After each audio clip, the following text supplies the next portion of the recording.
Bueno, muy buenos días para todos. Ya siendo las 8:02 de la mañana y pues siendo muy puntuales con las personas que ingresaron a las 8 de la mañana, vamos a dar inicio a nuestra conferencia sobre la orientación técnica número 18 para la aplicación de las NIF y las NAI como consecuencia de la pandemia por COVID-19. Tenemos al doctor Humberto Fernández, presidente de BKF International, contador público especialista en finanzas, se desempeña como presidente de nuestra firma, en la que también es responsable por el sistema de control de calidad internacional de la práctica profesional. Es vicepresidente de la Junta Directiva del Instituto Nacional de Contadores Públicos, INCP, y hace parte del Comité de las Normas de Aseguramiento, órgano asesor del Consejo Técnico de la Contaduría Pública. Nuestro invitado de hoy, el doctor Wilmar Franco, presidente del Consejo Técnico de la Contaduría Pública, contador público de la Pontificia Universidad Javeriana, especialista en sistemas de control organizacional y de gestión de la Universidad de los Andes, certificado internacionalmente en NIF y CAIU. Adicionalmente, es tecnólogo en administración de empresas de la Fundación SITCA. Se ha desempeñado por más de 4 años como presidente del Consejo Técnico de la Contaduría Pública. Doctor Humberto, buenos días. Bueno, muy buenos días a todos. Quiero dar un saludo muy especial a todos los participantes, clientes, la gran mayoría de BKF y amigos invitados. Un saludo muy especial. Quiero darles a nuestros partners de BKR Latam que están conectados a través de cada uno de sus países y a sus horarios. Gracias por su participación. Hoy, pues, obviamente tenemos a un conferencista muy especial y amigo, que es el doctor Wilmar Franco, presidente del Consejo Técnico de la Contaduría y es compañero, estamos en el Consejo Técnico del Comité Técnico que coordina el Instituto Nacional de Contadores Públicos, que trabajamos conjuntamente con el Consejo Técnico de la Contaduría. Y para mí es un honor tenerlo acá, al doctor Wilmar, como conferencista en un tema tan importante como lo estamos hablando al comienzo de esta conferencia, que es la orientación técnica número 18. Muchas gracias por haber aceptado la invitación. Perdón. Esta conferencia es básicamente la orientación técnica número 18 para la aplicación de la NIF y la NIA como consecuencia de la pandemia por el COVID-19. Y quedamos entonces con el doctor Wilmar Franco. Bienvenido, doctor Wilmar Franco. Buenos días. Bueno, Humberto, pues primero muchas gracias a usted por sus palabras. De verdad que cuando comenzamos a hablar de esta posibilidad de venir aquí a compartir un rato, pues lo que yo pensaba es que no me podía perder esa oportunidad tan valiosa de compartir con profesionales de tantas calidades personales y profesionales como ustedes. Para mí, digamos, puedo hacer un aporte pequeño frente al ejercicio que ustedes tienen, pero siempre obtengo también mucho más de ustedes. Entonces, pues espero que esta charla, que es una charla para compartir ideas alrededor de este asunto, pues resulte muy productiva. Voy a compartirles mi presentación y que podamos sacar de ella muchos beneficios. Entonces, vamos, ustedes me dirán si estoy compartiendo mi pantalla. ¿Me confirman, por favor? Sí, se ve. Bueno. Entonces, doctor, aprovecho para decirle a los invitados que por favor tengamos los micrófonos silenciados durante su conferencia para no tener interrupciones y que las preguntas que tengan las pueden dejar a través de nuestro chat para que al final podamos hacer una sesión de preguntas. Bueno, yo lo que he pensado, voy a tratar de hacer en la primera parte una presentación y después vamos a ir a comentarios y si tienen inquietudes, pues con muchísimo gusto puedo absorberlas, pero pues estoy seguro que ustedes también, muchos de esos temas, ustedes lo conocen y que seguramente sus aportes también podrían ser muy valiosos. Entonces, digamos lo primero que quiero decirles es que este documento de orientación técnica, aquí tal vez aclarar una cosa, el Consejo Técnico de la Contaduría Pública, conforme a los requerimientos legales, emite orientaciones. la ley también asignó a las autoridades de supervisión la facultad de emitir guías que también podrían ser emitidas por las autoridades de regulación. Esa distinción es importante porque recuerden que las autoridades de supervisión también pueden emitir normas técnicas e interpretaciones de los temas. Hay varias, por ejemplo, Superintendencia de Sociedades ha desarrollado varias. En esos procesos a veces nos vinculan y nosotros estamos haciendo comentarios sobre ellos, pero pues digamos que esto forma parte de un material que elabora el Consejo Técnico y que se espera que ayude, pero pues es claro que las orientaciones del Consejo pues no tienen el alcance de un decreto.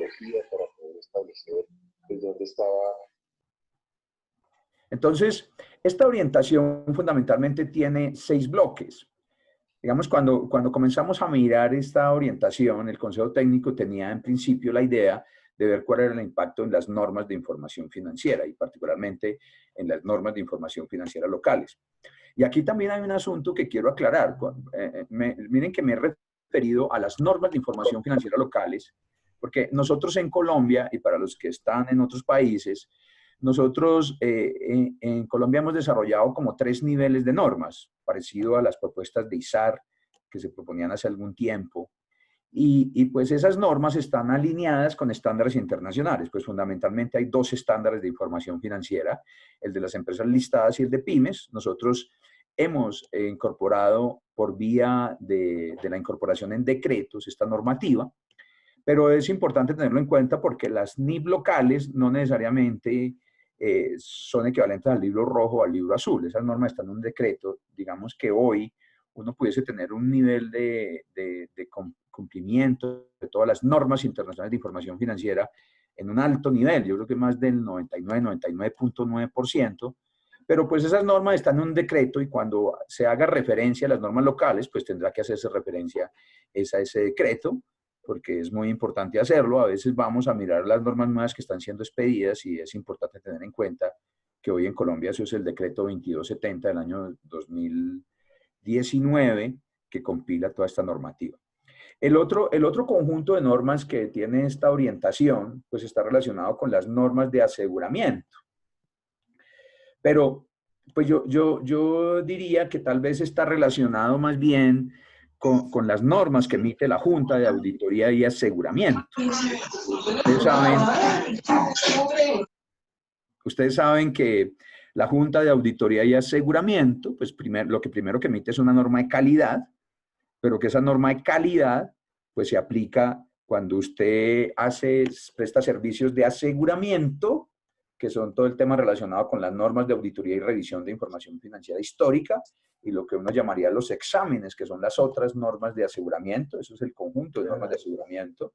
Pero allí también la Junta emite unas normas que se llaman de servicios relacionados, que son lo que se llamaría unos servicios de no atestiguamiento o los otros servicios que no son aseguramiento. Eso también es un componente importante para aclarar el tema de las NAI. También tiene ese documento asuntos relacionados con los riesgos de incorrección material que se aplican en una auditoría. Miren que aquí ya no me estoy refiriendo a la totalidad de las normas de aseguramiento, sino a una auditoría, que es el nivel mayor que existe cuando se quiere hacer una revisión de la razonabilidad de unos estados financieros hechos según un marco. Pero además de eso, allí se incorpora algo que está relacionado y que tiene que ver mucho con este tema de la pandemia, y es el tema de las incertidumbres. Intentaré referirme un poco sobre el tema de la incertidumbre, pero digamos que como una reflexión inicial, hay una discusión que siempre se ha dado a nivel académico, a nivel de la práctica, y es si la información financiera histórica solamente tiene valor confirmativo, si ella debe tener valor predictivo. Pues necesariamente la información es útil cuando ella tiene valor predictivo. En razón de la incertidumbre que genera muchas discusiones respecto de los flujos de negocio, también ahora voy a referirme a ello, pues digamos siempre existen muchas inquietudes si la información financiera histórica basada en costos históricos es útil y qué debería hacer uno con los informes financieros para que un usuario realmente pudiera tomar esa información para poder tomar decisiones sobre asignación de recursos. La incertidumbre siempre está presente y ese es un elemento que es fundamental. Allí ustedes van a encontrar un documento que intenta presentar allí algunas ideas sobre el tema, pues no lo agota, pero sí digamos que fue parte de lo que abordamos en este tema. El otro tema que también está presentado como un tema separado y que también tiene muchas discusiones es el tema de la reorganización empresarial y fundamentalmente con el cumplimiento de la hipótesis de negocio en marcha. Aquí hay una discusión bien grande que debemos darnos los contadores y es lo que ocurre cuando una entidad no cumple la hipótesis de negocio en marcha. Uno encuentra algunos referentes en las normas de presentación de estados financieros y la norma allí le dice que si una entidad no cumple o si existen situaciones que afecten la continuidad de la empresa como un negocio en marcha, esto debe revelarse. Incluso llega a decir que debe revelarse las bases o las hipótesis sobre las cuales se han elaborado los estados financieros. Un tema que a veces tiene como un punto gris, porque a veces uno no sabe para dónde va. Cuando una empresa entra en reestructuración, pues tradicionalmente nosotros en Colombia, pues como que hemos seguido aplicando las mismas normas. Incluso cuando llegaba a liquidación, pues nosotros hasta antes de la expedición del anexo 5, pues no teníamos una norma que nos indicara de manera clara cómo era que se atendían eso, salvo los requerimientos del 2649. Entonces, este es un elemento fundamental, porque aquí la pregunta es, bueno, ¿y qué sucede entonces cuando yo utilizo otra base de principios distinta, que sería algo parecido como un informe de cometido específico? Por ejemplo, si alguien quisiera, contratan una firma para que elabore un informe y determine el valor de ese negocio, no sobre la base de valor neto de liquidación, sino sobre otra base. Por ejemplo, en las metodologías para determinar el valor del negocio, está uno que se llama el activo neto, que es que va y se remide todos los activos y pasivos identificables de esa entidad, utilizando diversas técnicas y métodos y se establece un valor, pero pues ustedes tienen claro que la base contable, la base del costo histórico, y eso sería distinto. Entonces, ¿qué ocurriría ahí frente a eso? Y si un contador estaría habilitado para hacer eso y cómo se haría eso dentro del contexto normativo local. Ahí hay muchas discusiones porque, digamos, entre esa etapa, entre que la entidad comienza a tener dificultades y llega ya a un proceso de liquidación que tiene como por objeto realizar todos sus activos para cancelar sus pasivos, una cosa que no tiene que ver nada con el rendimiento de desempeño, ¿sí? Entonces, ¿qué sucede ahí? ¿Qué es lo que hay que hacer? ¿Y cómo actuamos los contadores tanto internamente cuando estamos en la empresa o cuando estamos afuera? Y el otro tema que está aquí referido también son los principios de ética y de independencia. Yo voy a intentar referir aquí algunas cosas, no puedo trasladarles todo lo que ya está allí dicho. Lo que les recomiendo es que no se pierdan esa oportunidad de poder leer el documento y poderlo interiorizar y seguramente va a ser muy útil para ustedes. Seguramente van a tener unos contextos de lo que hacen y pues esperamos que esto sea muy útil. Pero voy a empezar. Digamos, estas reflexiones, digamos, tienen que ver un poco como alrededor de lo que son las normas de información financiera. Y es que hay una cosa que siempre está en discusión y es el objetivo de los informes financieros.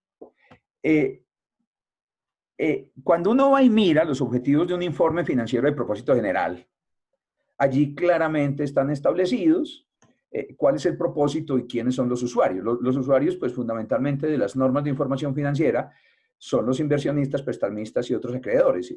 Se entiende que eso resumen gran parte de las necesidades que podría tener otro usuario distinto. Pero es que un inversor, un prestamista o un acreedor, ¿qué es lo que hace? Pues él evalúa, y eso es una cosa que es fundamental, evaluar los importes, los montos y las incertidumbres que la entidad tiene respecto de las entradas y salidas de recursos de la entidad y fundamentalmente de los flujos de efectivo. Es decir, un informe financiero hecho bajo estas normas, pues lo que tiene que permitir a un usuario es evaluar cuáles van a ser las fechas y cuáles van a ser los montos y las incertidumbres que están asociadas a los flujos de un negocio. Ese tema es fundamental y cuando uno lo lee desde las estructuras conceptuales, pues encuentra uno que eso es lo que miran los usuarios. Entonces, uno está mirando un informe financiero y ahí como que debería verse reflejada esas expectativas. Y claro, ahí viene la primera pregunta y es si la contabilidad de costo histórico, la contabilidad que hacemos o la contabilidad que estaba hecha en diciembre sirve para eso. Porque entonces no nos ubiquemos en el tema del preparador, ubiquémonos en el contexto de quien usa la información, porque aquí estamos hablando de información de propósito general. Entonces, yo quiero evaluar qué expectativas hay frente a entradas y salidas. Un reto bien grande, y por eso es que la incertidumbre se convierte en un elemento fundamental, ¿sí?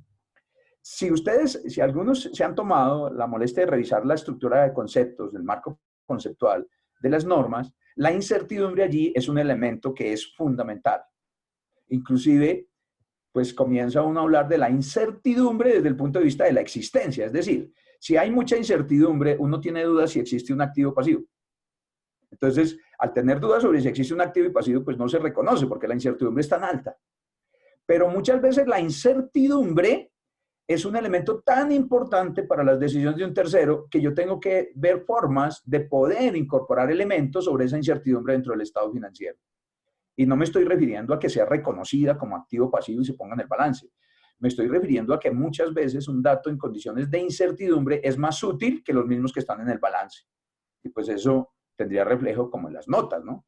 A veces uno piensa que cuando hay una cierta incertidumbre y no hay datos de mercado, no puede hacer un cálculo, entonces eso no se reconoce. Y eso es cierto, pero eso no significa que esa información calculada en condiciones de incertidumbre no pueda ser útil para un usuario. Pero, pues claro, uno tiene que vincular esto con las entradas y salidas netas de efectivo. Pero, además de esto que estoy diciendo, de los flujos de efectivo, uno no debe olvidarse de que la contabilidad también sirve como un mecanismo de evaluación de la gestión que ha realizado la administración. Dos elementos fundamentales: las entradas y salidas netas de recursos que va a tener un negocio, en este caso un negocio lucrativo, y la evaluación que hacen los terceros de eso. Esos dos elementos que se relacionan con el objetivo de la información financiera, de esos dos es que se deriva toda la estructura normativa.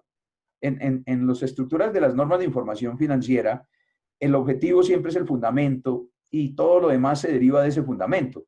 Entonces, miren ustedes que si yo tengo un informe financiero, un informe que comunica, pues yo tengo que ver si realmente se está cumpliendo ese objetivo. Uno le puede agregar otros dos elementos, y es que ese informe financiero pues sirve para evaluar la situación financiera, que son los activos y pasivos que se reconocen y la diferencia que está en el patrimonio, pero también es muy importante los cambios que tiene el patrimonio.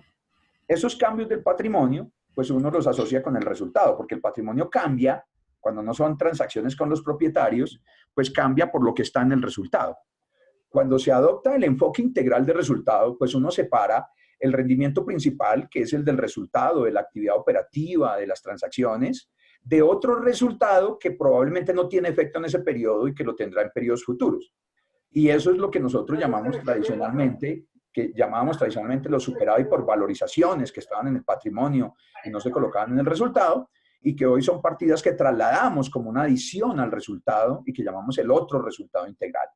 Esas partidas del otro resultado integral, algunas de ellas no tienen efecto en el rendimiento principal, y lo que se esperaría es que en el futuro tengan algún efecto. Por eso es que hay toda una discusión de si esas partidas después se reclasifican o no se reclasifican al estado de resultados, claramente porque estamos hablando de un tema de rendimiento. Entonces, uno no puede entender el efecto del COVID si no entiende este propósito. Entonces, una primera reflexión sobre el tema del COVID es: hay que entender cuál es el objetivo. La contabilidad sirve para evaluar la gestión de los administradores, para evaluar el importe, las fechas, las incertidumbres sobre los flujos de efectivo de un negocio, y la contabilidad sirve para evaluar la situación financiera y rendimiento. Ese es el propósito. Si ustedes lo podrían comprobar si van y miran las estructuras conceptuales de esas normas internacionales de las NIF Full o las NIF para pymes, pero este es un elemento fundamental. Incluso plantea una reflexión, y es: ¿será que entonces la información financiera histórica que nosotros elaboramos cuando estamos prestando ese tipo de servicios, o la que nosotros damos una opinión sobre ella y damos razonabilidad, sí está sirviendo a los diferentes usuarios? ¿Será que hoy si alguien está mirando un estado financiero a diciembre, y qué información es la que estaba ya que me permitía ver estos temas? Claramente hay una incertidumbre grandísima y muchas cosas no se reconocerán.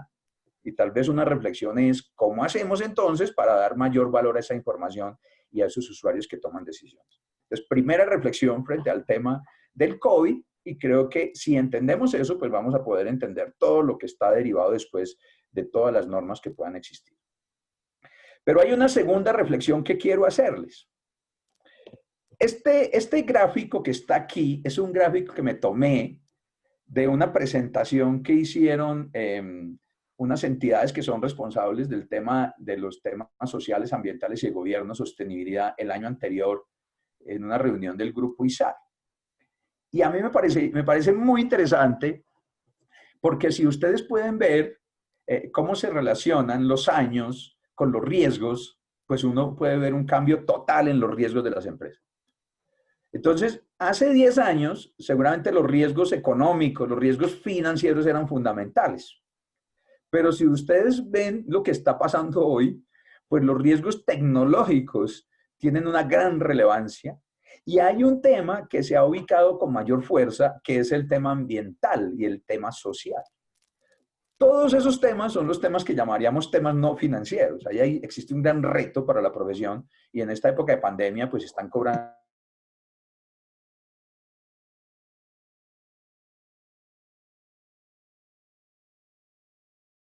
comienza a mirar la importancia que han tenido los temas financieros y la contabilidad financiera y la contabilidad histórica. Uno dice, oiga, pero algo está pasando en el mundo, porque entonces ahora los contadores lo que contamos son datos no financieros. Y eso implica un reto al que está yendo la profesión, porque, por ejemplo, hoy ya estamos comenzando a hablar de los reportes integrados, y los reportes integrados pues no son más reportes que integran temas no financieros, temas que no han estado a la orden del día porque el enfoque siempre ha sido financiero. Incluso esa es una crítica que se hace a los emisores internacionales y ellos están revisando el tema y fundamentalmente lo han visto desde la perspectiva de las revelaciones de información. Pero uno no puede ser ajeno a este tema ambiental, porque ambiental, social y de gobierno, porque es que la contabilidad financiera está dejando de ser la protagonista y hay otros temas sobre los cuales se van a volver muy importantes para los contadores públicos, pero no solo en el contexto de cuando trabajamos en las empresas y apoyamos la generación de esa información y creamos bases de datos y establecemos controles, sino también en el contexto del aseguramiento. El aseguramiento, que en este caso no sería de información financiera histórica, sino que sería de lo que se llamaría exámenes o otra información, pues hoy se da en un nivel bajo, pero digamos que este es un campo que es creciente y pues los contadores tendremos que comenzar a mirar hacia allá. Si quieren tener un referente sobre este tema no financiero, pues hay que comenzar a ver hacia todos esos organismos internacionales o esas entidades que no son la Fundación IFRS ni es el IFAC, sino que son entidades que se dedican a emitir estándares de sostenibilidad. Por ejemplo, hay uno que a mí me llama mucho la atención, que son los estándares contables de este organismo que se llama el SASB. Tiene 77 estándares. Está hecho en el contexto de inversionistas, prestamistas y acreedores, porque contrario a lo que algunos piensan, esto no es que unos compitan con otros, es que unos tienen un alcance distinto de otros y muchos son complementarios.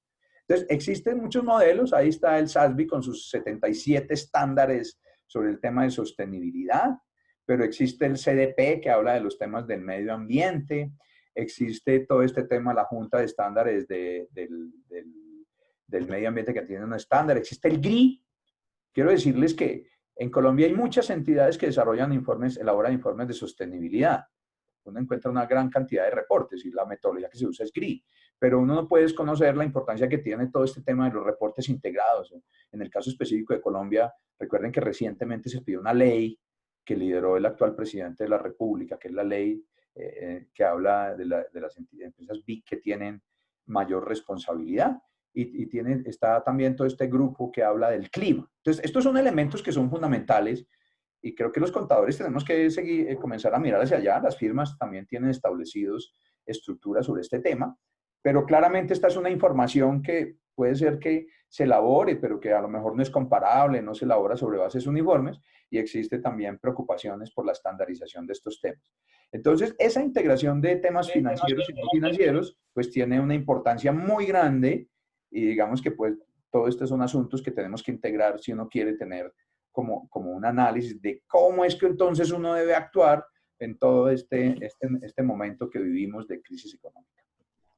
No sé si sigo, no sé, ¿hay alguien con una pregunta? No. Bueno, otro elemento que también es de fundamental importancia y que a veces como que termina minimizado es la responsabilidad que tiene la administración frente a los informes financieros. A mí me llama mucho la atención. ¿Se fue el audio a esto? ¿Se fue el audio? Se fue el audio a esto. ¿Aló? ¿Sí me están escuchando? Bueno, Sí, sí se escucha. Bueno, Sí, doctor, perfecto. bueno, la tercera reflexión que quería hacer, y ustedes ven que estoy tomando como temas generales para después ir un poco al detalle, es la responsabilidad que tiene la administración, que tiene el representante legal. Y aquí quiero llamar la atención sobre algo. Cuando se prestan servicios distintos del aseguramiento, ¿sí? Es claro que la responsabilidad por la información financiera es de la administración. Uno en el caso colombiano puede ir a mirar el Código de Comercio, diversas normas se refieren reiteradamente a la responsabilidad que tiene la administración. Y si usted está prestando un servicio que no es de aseguramiento, pues claramente usted en algún lado dirá de que la responsabilidad es de la administración, usted asume una responsabilidad que seguramente está en una carta de compromiso que ha elaborado. Pero si usted va a mirar, por ejemplo, cuando hace una auditoría, pues claramente cuando usted se va a referir al tema de las afirmaciones, pues una auditoría es como un trabajo de aseguramiento que se basa en afirmaciones que otro ha hecho. La administración hace afirmaciones, el contador ha certificado y yo tengo que ir a verificar si eso es razonable con el fin de aumentar el grado de confianza. Es decir, hay un elemento fundamental que nosotros no debemos olvidar y es que la responsabilidad por la información financiera es de la administración de la entidad. Aquí traigo el artículo 34 y siguientes de la ley 222, si uno revisa, pues allí claramente dice que una entidad debe cerrar sus cuentas y preparar y difundir estados financieros de propósito general. Estados financieros de propósito general son estados que se dirigen a usuarios indeterminados, que no tienen acceso a la información, ¿sí? Y que como no tienen acceso a la información, pues tienen una estructura que le ayuda a esos usuarios.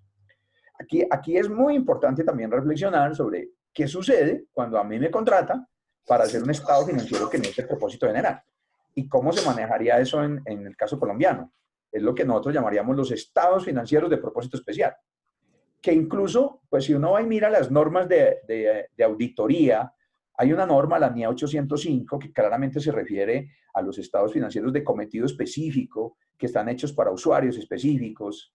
Y pues aquí la pregunta es, bueno, ¿y qué pasa cuando llaman una empresa que necesita un servicio que le preparen unos estados financieros sobre otra base distinta? ¿Qué pasa, por ejemplo, si una empresa en reestructuración, pues hay que separar lo que requiere la ley frente a esa entidad, que probablemente es que presente estados financieros según el reglamento, pero si esa entidad quiere hacer un informe financiero utilizando otra base, entonces, ¿qué sucede? ¿Y cuál es el alcance de esa información de propósito especial? Pero también preguntarnos cuál es la responsabilidad que tiene la administración frente a eso. Por los informes financieros es responsable la administración. Hay una discusión muy grande cuando uno hace servicios de compilación en el contexto de estándares internacionales, y es que la exactitud y la integridad de los registros contables es responsabilidad de la administración. Y si ustedes van y revisan las normas de compilación, claramente le dicen a la administración, es que usted es la responsable de eso. Y si yo estoy prestando un servicio de outsourcing, entonces, ¿qué responsabilidad tengo yo frente a eso? Me quiero yo volver responsable. Entonces, hasta ayer que en la noche le pudimos reinstalar los programas, se le ahorra el Office. Por favor, cerrar los micrófonos, por favor. Por ahí Bueno, entonces aquí hay otro elemento para reflexión antes de ir más al grano. Ahora, aquí estos comentarios me llevan a un elemento que es fundamental de la profesión contable en Colombia.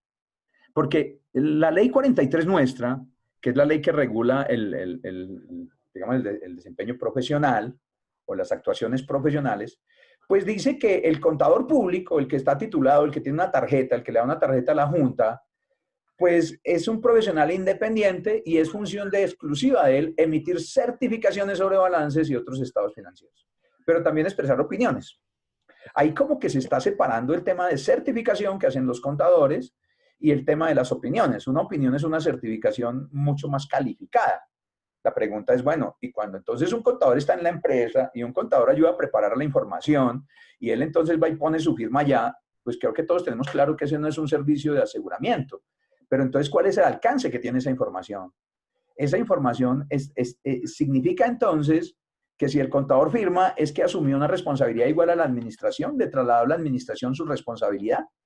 Por eso es que en todas estas discusiones que se dan frente al ejercicio profesional, pues uno tiene que tener claro cuál es la responsabilidad de los administradores. Si no tiene claro cuál es su responsabilidad, pues terminan los contadores haciéndose responsables de la responsabilidad que tienen los administradores. La responsabilidad de la administración es primero. Yo me pregunto, ¿qué pasaría si se quitara la responsabilidad de los administradores?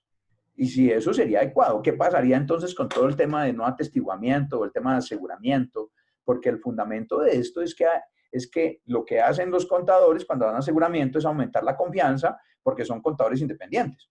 Incluso también uno tendría que preguntarse qué pasa con la independencia de un contador que está en la empresa, si es independiente frente a ello y si puede conceptuar dando un nivel de confianza mayor.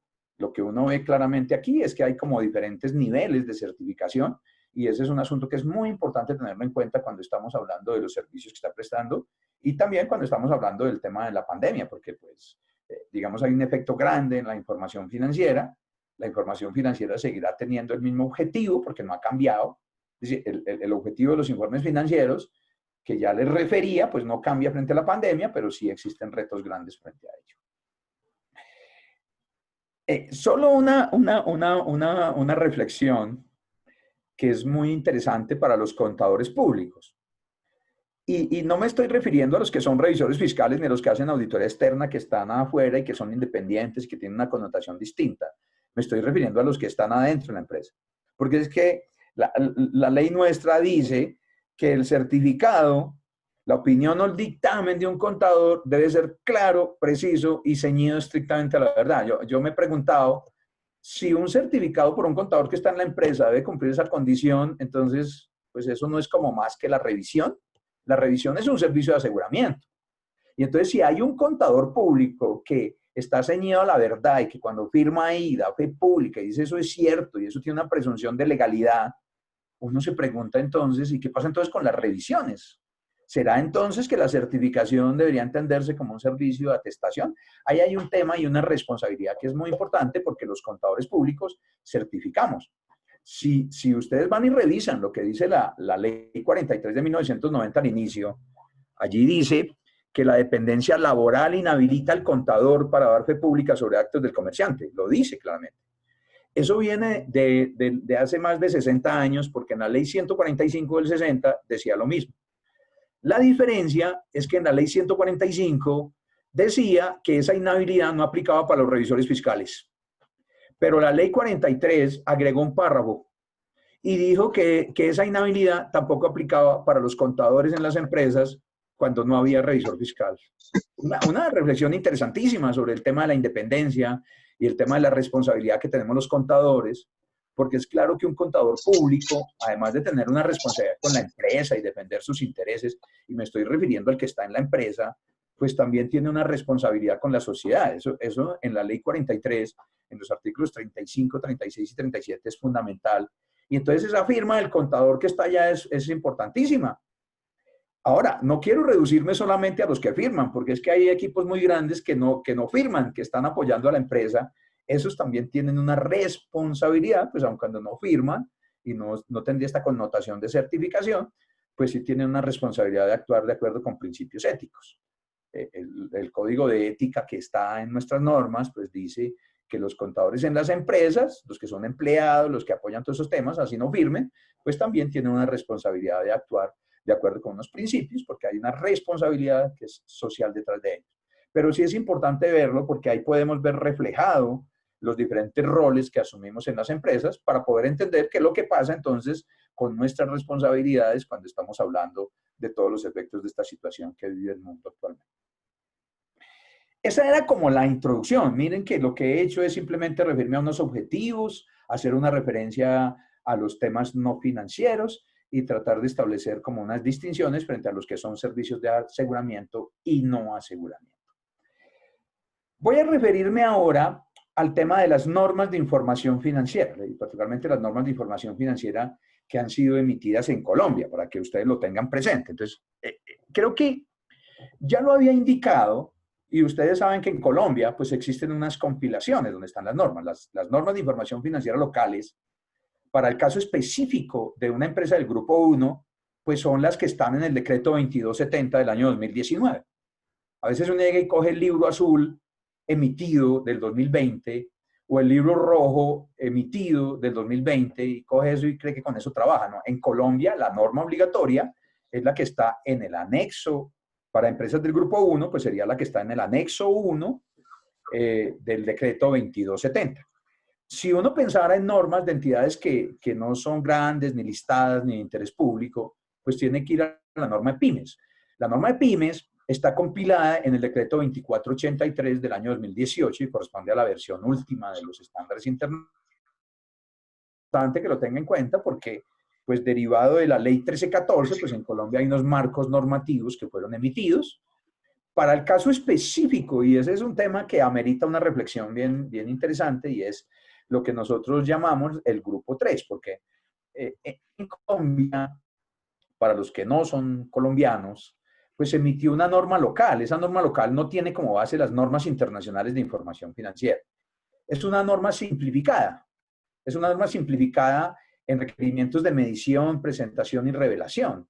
Por ejemplo, allí solamente se usa el costo y es una base transaccional. Casi que uno podría decir que es una base en caja, pero pues ese es un marco de información financiera.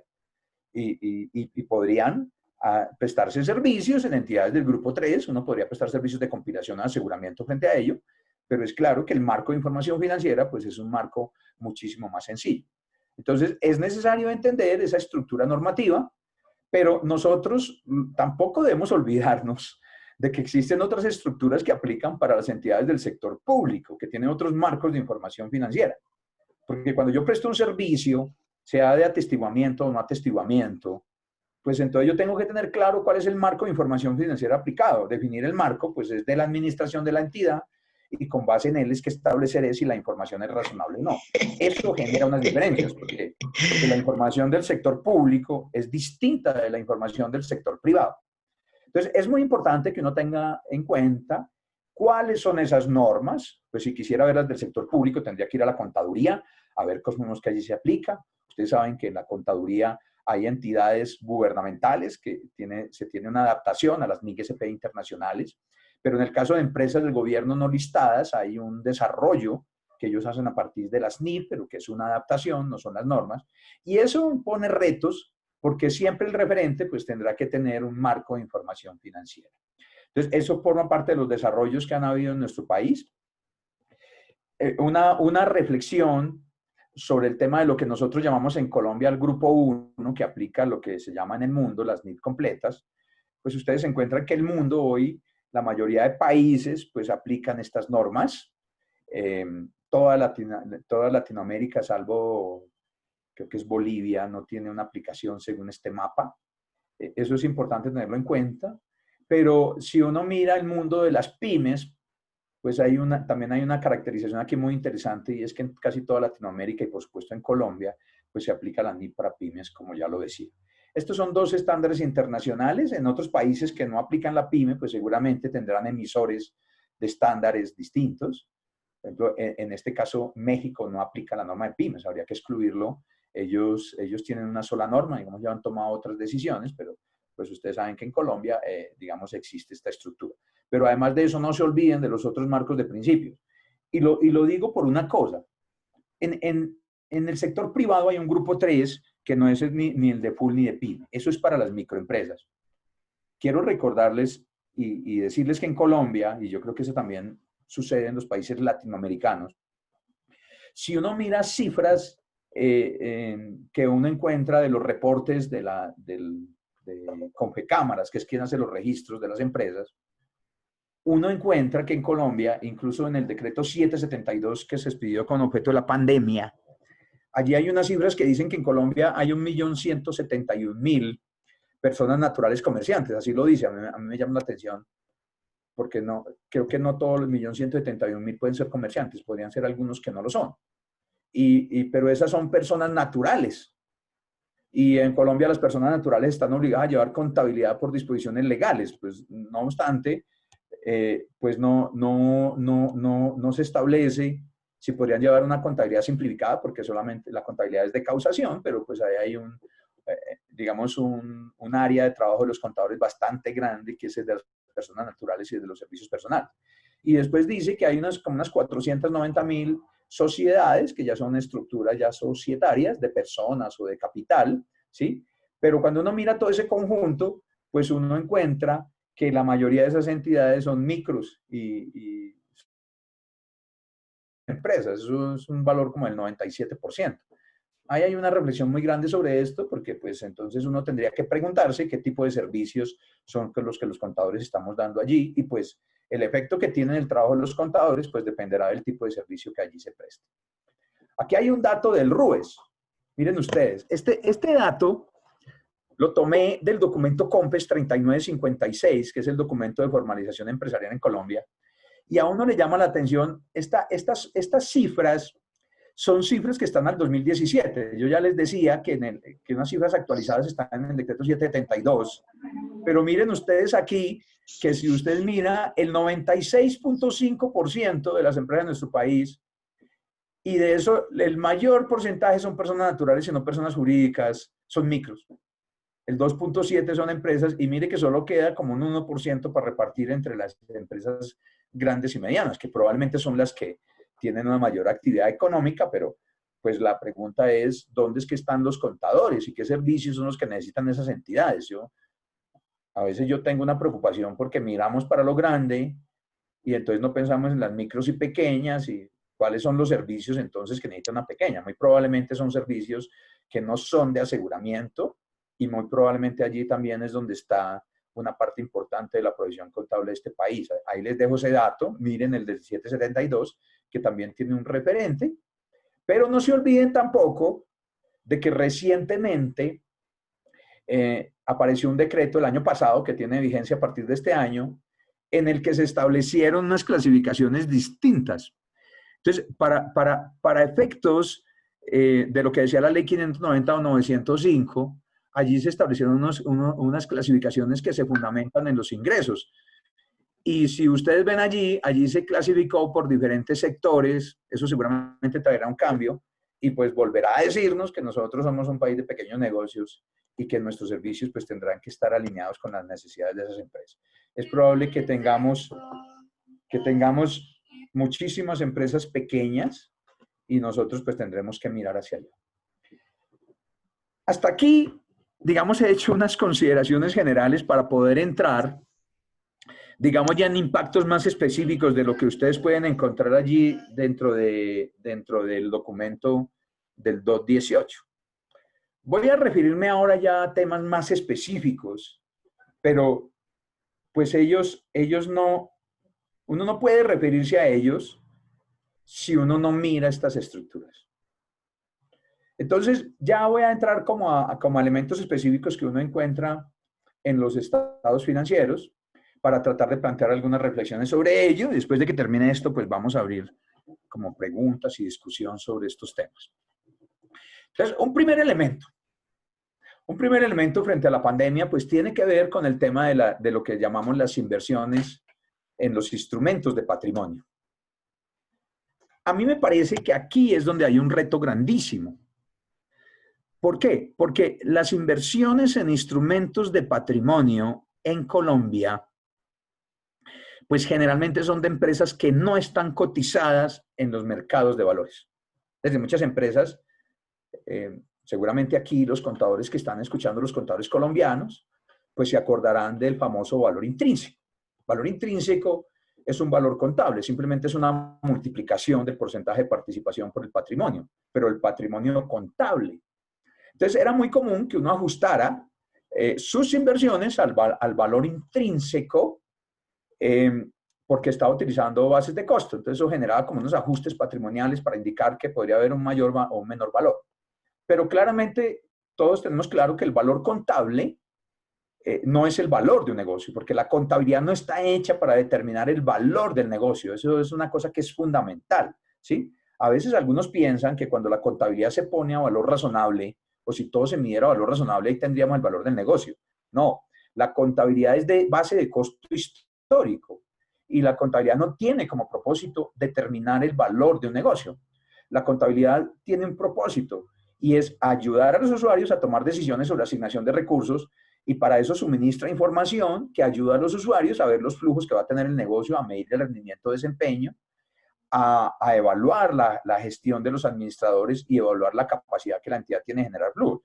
pero eso se hace sobre la base de costo histórico.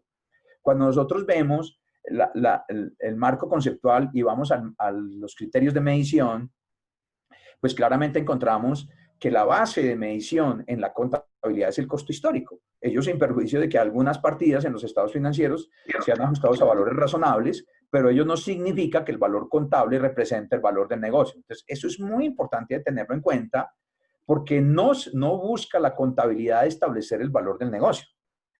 Pero ese tema es tan importante porque en situaciones de pandemia, pues muchos quieren saber cuál es el valor del negocio.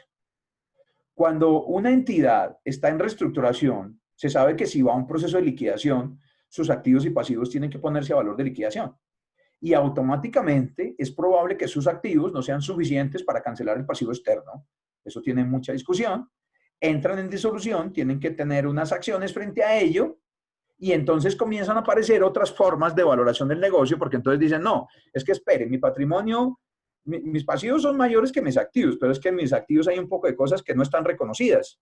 Y claro, no están reconocidas en la contabilidad porque es que la contabilidad es de costo histórico y cuando hay elementos, por ejemplo, en el caso de intangibles que han sido formados y no han sido comprados, pues eso no se reconoce. Entonces, ahí es donde aparecen otras bases de medida en la contabilidad, pero claramente pues no son las bases de las normas de información financiera que uno tradicionalmente aplica. Entonces, ahí existe un reto grandísimo frente al tema de las inversiones en instrumentos de patrimonio. Porque si ustedes trabajan en una empresa en la cual esa entidad tiene inversiones en instrumentos de patrimonio no cotizados, la pregunta es, bueno, ¿y cómo tiene que medir eso? Pues existen reglas para medirlo.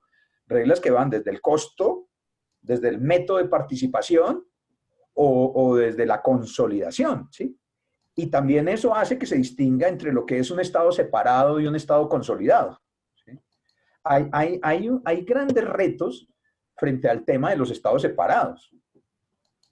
Por ejemplo, hay críticas, yo he escuchado críticas muy fuertes frente a la importancia que se le da en Colombia a toda nuestra estructura contable a los estados separados. Y los estados separados, cuando hay inversión en instrumentos de patrimonio, pues son menos útiles que los estados financieros consolidados. Entonces, frente a ese tema, pues y frente a los instrumentos de patrimonio, pues habrán juicios muy importantes frente a las decisiones de política que pueden terminar afectando los estados financieros, ya sea los estados financieros separados o los estados financieros consolidados. Entonces, la decisión de si mido algo al método o al costo o al valor razonable, pues eso genera una diferencia importantísima frente a los estados financieros. Y la pregunta sería, con ocasión de la pandemia, en el que los negocios comienzan a perder sus ingresos y mantener sus gastos, las situaciones patrimoniales a deteriorarse, ¿qué sucede entonces con mis políticas contables sobre los instrumentos de patrimonio? ¿Y qué hago yo frente a las obligaciones de consolidar? ¿Será entonces que trato de buscar un método que me favorezca más? ¿Qué pasa si las inversiones se deterioran? ¿Sí? ¿Cuál será el que más me favorece? Eso implica un reto grande y seguramente habrán juicios que tendrá que hacer la administración y los contadores, que también ayudamos a la administración con esos juicios, y será un elemento que será de especial relevancia. Pero no debe mirarse únicamente desde la perspectiva de los estados financieros separados, sino que hay que mirarlo también desde la perspectiva de los estados consolidados. ¿Y qué decir, por ejemplo, si usted tiene una inversión en un instrumento de patrimonio? Por ejemplo, me voy a parar en requerimientos del grupo 1. En los requerimientos del grupo 1, la NIF 9 dice que los instrumentos de patrimonio que sean distintos de subsidiarias, asociados y negocios conjuntos se miden a valor razonable. Pero, ¿cómo se calcula el valor razonable? Pues el valor razonable es una medida de valor corriente que se establece a partir de datos que están observados para los participantes del mercado. Se puede establecer utilizando diversas técnicas y se separa entre lo que son activos financieros o activos no financieros, y pues ahí existe un reto bien grande. ¿Y qué decir, por ejemplo, si habláramos de una entidad en reestructuración que quiere establecer otra base distinta de propósito especial para medir sus activos y pasivos? ¿Qué pasaría, por ejemplo, si ellos quisieran que todos los activos y pasivos se midieran a valor razonable? Nosotros conocemos que en una combinación de negocios todos los activos y pasivos se tienen que remedir y que la diferencia entre el valor pagado representa una plusvalía. Pero, ¿qué pasa entonces en un negocio en reestructuración si yo pudiese medirlo utilizando otra metodología ¿Y qué pasaría entonces si yo remidiera todos esos activos y pasivos a valor razonable y lo mirara con el negocio en su conjunto? ¿Qué pasaría, por ejemplo, con esa plusvalía si yo pudiese establecerlo si no ha habido una venta? Ahí hay unas reflexiones muy interesantes frente al tema y creo que este es tal vez uno de los que mayor interés debería despertar para los contadores, porque claramente aquí lo que está diciendo es cómo se mide un negocio. Y pues es claro que un negocio se puede medir de diferentes maneras, existen diferentes bases, ¿sí? Cuando una entidad va a liquidación, pues la base es la base de liquidación. Un informe de liquidación, la base de liquidación, pues coloca el activo como si se fuera a vender, la entidad no está operando. Pero si la entidad puede seguir operando, pues el valor es distinto. Entonces, ahí surgirán muchas discusiones y se generarán muchas incertidumbres frente a este tema de cómo tendrían que medirse los instrumentos de patrimonio. Ahora, yendo a otro componente más específico, pues puedo referirme a los inventarios. Entonces, con los inventarios, pues los inventarios son partidas de corto plazo, ¿sí? Cuando hay un tema que a mí siempre me llamó la atención, es que los inventarios siempre estaban en los activos no corrientes, pero uno termina dándose cuenta que hay inventarios también no corrientes, porque eso depende del ciclo de operaciones. Pero generalmente están asociados al ciclo de operaciones. Pero hay unos temas dentro de la pandemia que sí pueden tener un efecto importante, y es la determinación del costo de los inventarios. Entonces, recuerden que el costo se forma por los costos de adquisición o transformación. Pues cuando es un inventario que es adquirido de una empresa comercial, pues uno tendrá el reto de ir a ajustar esa partida al valor neto de realización. El valor neto de realización es un valor interno, es el valor al cual la entidad vende. Y entonces, si se ha visto deteriorado el mercado por efectos de la pandemia, entonces pues eso pudiese tener un efecto en el valor por el cual la entidad podría vender un inventario y por esa vía el ajuste. Pero si uno vaya a entidades que tienen estructuras de costos internas, porque tienen costos de transformación, un reto muy grande que puede existir es el tema de la asignación de los costos fijos, porque recuerden que los costos se asignan sobre la base normal y cuando la producción no es normal, entonces, ¿qué sucede con esos costos? Pues es claro que si se asignan sobre una base normal de producción, pues muchos costos no van a poder ser asignados y probablemente van a ir directamente al gasto y eso puede originar cualquier tipo de discusiones frente a este tema, ¿sí? Es decir, la determinación del costo de los inventarios y los ajustes al valor neto de realización, pues como los inventarios son un componente importante, pues puede tener un reto grande para los contadores en esta pandemia, pero también cuando hay procesos de transformación de esos inventarios. Otro tema que puede ser muy relevante frente a los análisis que uno tiene que hacer es el de las propiedades planta y equipo. Y voy a referirme a tres elementos. Uno, en las propiedades planta y equipo habla fundamentalmente de tres estimaciones. Entonces, una estimación es la vida útil. Otra estimación es el método de depreciación, que refleja el patrón de consumo. Y otra estimación es el valor residual. En pandemia, esas estimaciones se vuelven más importantes. Ustedes saben que si se trabaja en una empresa del grupo 1, las estimaciones deben ser revisadas anualmente. Si se trabaja en una del grupo 2, las estimaciones deben cambiarse cuando hay cambios significativos. Es decir, la pandemia puede traer ajustes a las estimaciones. Es decir, por efecto de la pandemia, por efectos de disminución del volumen de producción, es posible que alguien esté pensando que las estimaciones deben ser cambiadas, ¿sí? Y pues porque hay un tema muy importante y es que lo que cae en las empresas son los ingresos, los gastos se mantienen y las depreciaciones comienzan a generar un efecto que es importante en los estados financieros. Efecto porque pues como que lo que se queda allí son los gastos y entonces puede haber una tendencia a eliminar esos gastos para efectos de mostrar otra situación distinta, ¿sí? Ese es un tema muy retador. ¿Por qué? Porque ustedes saben que las depreciaciones y las amortizaciones en los estados de resultados, esas a veces se utilizan para establecer una medida de rendimiento de desempeño que incluso en un proyecto reciente que tiene el NIF sobre presentación de estados financieros, las NIF Full, pues se habla de lo que se llaman allí las medidas de rendimiento NIF y otras medidas de rendimiento distintas. Y una cosa que está allí, que es muy interesante, es ver que la utilidad antes de depreciaciones y amortizaciones se establece como una medida de rendimiento NIF. ¿Qué significa? Porque generalmente uno usa eso para tratar de establecer otras medidas de gestión, por ejemplo, como el EBITDA, y uno la quita. Entonces, ese elemento que puede ser muy importante para entender un estado de resultados, pues digamos que tiene que comenzar a tener otra connotación distinta para que uno lo pueda explicar. Porque muchos podrían pensar que entonces, en situación de pandemia, esa depreciación y esa amortización puede ser eliminada y los activos no depreciados. Y resulta que ahí, digamos, uno podría hacer los cambios por el lado de las estimaciones. Es decir, uno podría decir, la pandemia ha afectado mis estimaciones y entonces eso ha cambiado mi patrón de consumo, ha cambiado mi vida útil, o ha cambiado el valor residual, o lo ha disminuido, pero pues eso es lo que técnicamente uno debería hacer. Pero generalmente cuando uno utiliza métodos de línea recta, pues es porque no hay otra medida más fiable para determinar ese patrón de consumo.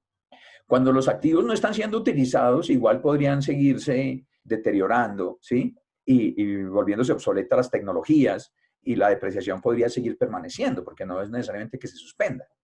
Entonces, aquí hay retos muy grandes, porque no faltará también, este es un tema que creo que está en la práctica, y es que a veces algunos creen que la alícuota de amortización o de depreciación se establece a partir de los montos de ingresos que tiene la entidad. Entonces, si tengo muchos ingresos, cambio mi alícuota, o si tengo muy poquitos, entonces la hago más chiquita. Y entonces se inventan unas formas de establecer depreciaciones distintas. Es claro que son dos elementos distintos. La depreciación tiene un fin distinto de los ingresos. Entonces, es claro que uno pudiese cambiar las estimaciones, ahí habrán retos importantes frente a ello, pero también es claro que las alícuotas de amortización o depreciación pues no deben asociarse con el nivel de los ingresos. Aquí hay retos grandes frente a las estimaciones, frente al tema de la caída de los ingresos y el tema de estas amortizaciones, pero también he planteado algunos respecto de la presentación de los estados financieros, porque eso podría llevar a que tal vez sería importante tratar de mirar otras medidas de rendimiento y desempeño que usa la administración. Ese es un tema muy relevante para las entidades que tengan este tipo de medidas y los efectos que ello puede haber tenido. Eso es importante que lo conozcan los contadores. Otro tema que uno pudiese plantear es el de la financiación. Y aquí, pues, si uno separa una empresa del grupo 2, los costos de préstamos, pues eso termina afectando el resultado. En grupo 1 existe la opción de capitalización de esos costos de préstamo en los proyectos. Pero recuerden ustedes que los costos de préstamos que se capitalizan en los activos aptos, es decir, activos que están en periodo improductivo y que requieren de un periodo de tiempo sustancial para su uso, para su venta, claramente establece que en los periodos de suspensión que no son controlados por la entidad y que no están planeados, pues no se puede capitalizar. Entonces miren ustedes también el efecto que este tema de los costos financieros, pues uno ve que muchos de los alivios están dados por el lado de las financiaciones que están dando aplazamientos, entonces dicen que los intereses se van a trasladar a la cuota y que se van a cobrar sin intereses, pero el alivio no está diciendo que no se causen, o el alivio no está diciendo que se capitalicen. Entonces, si yo tenía una obra y por ejemplo la pandemia tuve que suspenderla, esa suspensión no estaba planeada, entonces, ¿qué le pasa a los costos de préstamo? La norma claramente dice que en ese tipo de casos eso no se puede llevar como mayor valor del activo, ¿sí? Entonces, también ahí hay unos retos grandes frente a esos juicios, y yo creo que uno también pudiese plantear retos interesantes frente a la forma en que se comunica el resultado de una entidad, ¿sí? Y aquí quiero invitarlos a que revisen ese proyecto de cambio de la NIC 1, que está para discusión, ya están terminando los procesos de discusión, porque allí sucedió una cosa muy interesante, y es que trató de mejorarse la presentación operativa de inversión y de financiación de la entidad. Y allí hay unas discusiones muy interesantes que seguramente servirían mucho y le permitirían a uno tener luces como frente a ciertos temas. Pero pues es claro que el tema de financiación tiene un efecto importante en la estructura financiera. Eso por vía de que los ingresos ordinarios de las entidades cayeron repentinamente, pero pueden seguir causándose los costos, y sobre eso pues tendrá que tomarse acciones, y desde el punto de vista contable pues seguirán aplicándose las normas, ¿sí? Los alivios mismos no modifican la norma, los alivios mismos no han dicho, entonces ahora los gastos capitalícenlos, ¿sí? Por vía de la capitalización de los gastos en periodos improductivos, pues ustedes saben que generalmente un activo en periodo improductivo está registrado el costo, ¿sí? Pero pues uno también tiene que aplicar normas de deterioro. Entonces, si yo tenía una construcción, pues la pandemia pudo haber afectado de manera importante el valor de ese negocio y eso tener efecto por vía del deterioro. Entonces, son cosas que comienzan a relacionarse unas con otras y que también van a meditar una reflexión frente a este tema de los costos de préstamos. Y me paso a las carteras comerciales. Aquí sí que hay cosas que pueden ser interesantes de análisis, que es el de las cuentas por cobrar. Aquí hay un reto grande y fundamentalmente el reto ahí es frente a la caída de los ingresos, a la probabilidad de cobro de esas carteras y a la forma en que las normas requieren que se estimen las pérdidas por deterioro que pudiesen tener esas carteras, ¿sí? Es claro que una cosa que uno tiene que mirar frente a esta cartera es que hay que hacer seguimiento a las medidas de alivio del gobierno nacional frente a ver si eso tiene algún efecto frente al reconocimiento. Pero tratándose de las cuentas por cobrar, pues nosotros tenemos dos modelos. Porque nosotros tenemos el modelo de pymes, que uno pudiese decir que se continúa siendo el de pérdida incurrida, pero uno tiene el modelo también de las normas full, que en el caso de las empresas del sector real, pues deben aplicarlo completo, que es el modelo de pérdida esperada. Modelo de pérdida esperada que tiene un enfoque simplificado y que también tiene el enfoque general, pero sí hay una diferencia entre el requerimiento que tiene la NIC para las pymes y el requerimiento que tienen las normas full. Entonces, hay que plantear también una reflexión frente a eso, porque los modelos son distintos. Pero, dado que las incertidumbres frente al recaudo pueden haberse incrementado, ¿sí?, pues eso implica también que este es un elemento al cual hay que prestarle una atención muy particular y a la gestión de las cuentas por cobrar y fundamentalmente a establecer la diferenciación que puede existir entre ese modelo de pymes, que es el modelo incurrido, porque ese es el modelo que se construyó a partir de la NIC 39. Ustedes saben que la NIC para pymes usa un enfoque de alineación.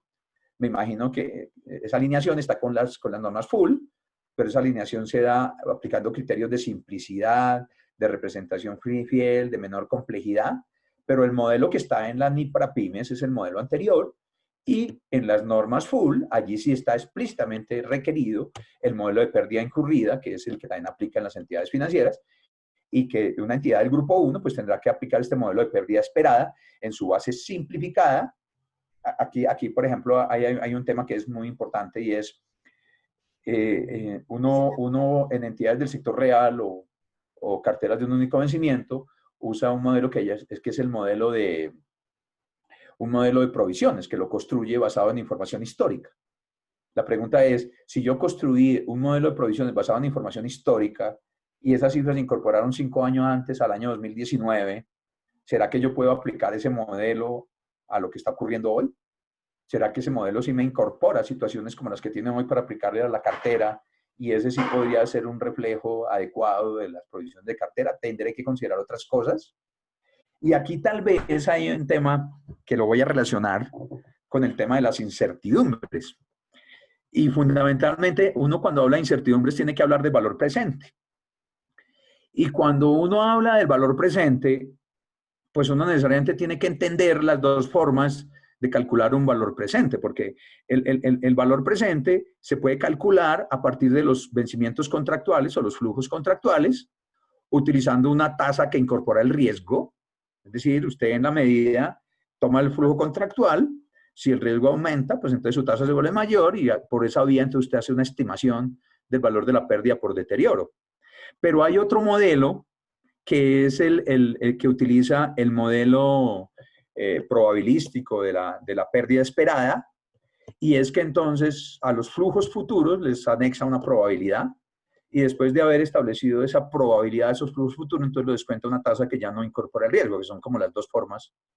Y aquí una pregunta que uno tendría que hacerse es, bueno, ¿y cuál es entonces el modelo más adecuado en condiciones de incertidumbre?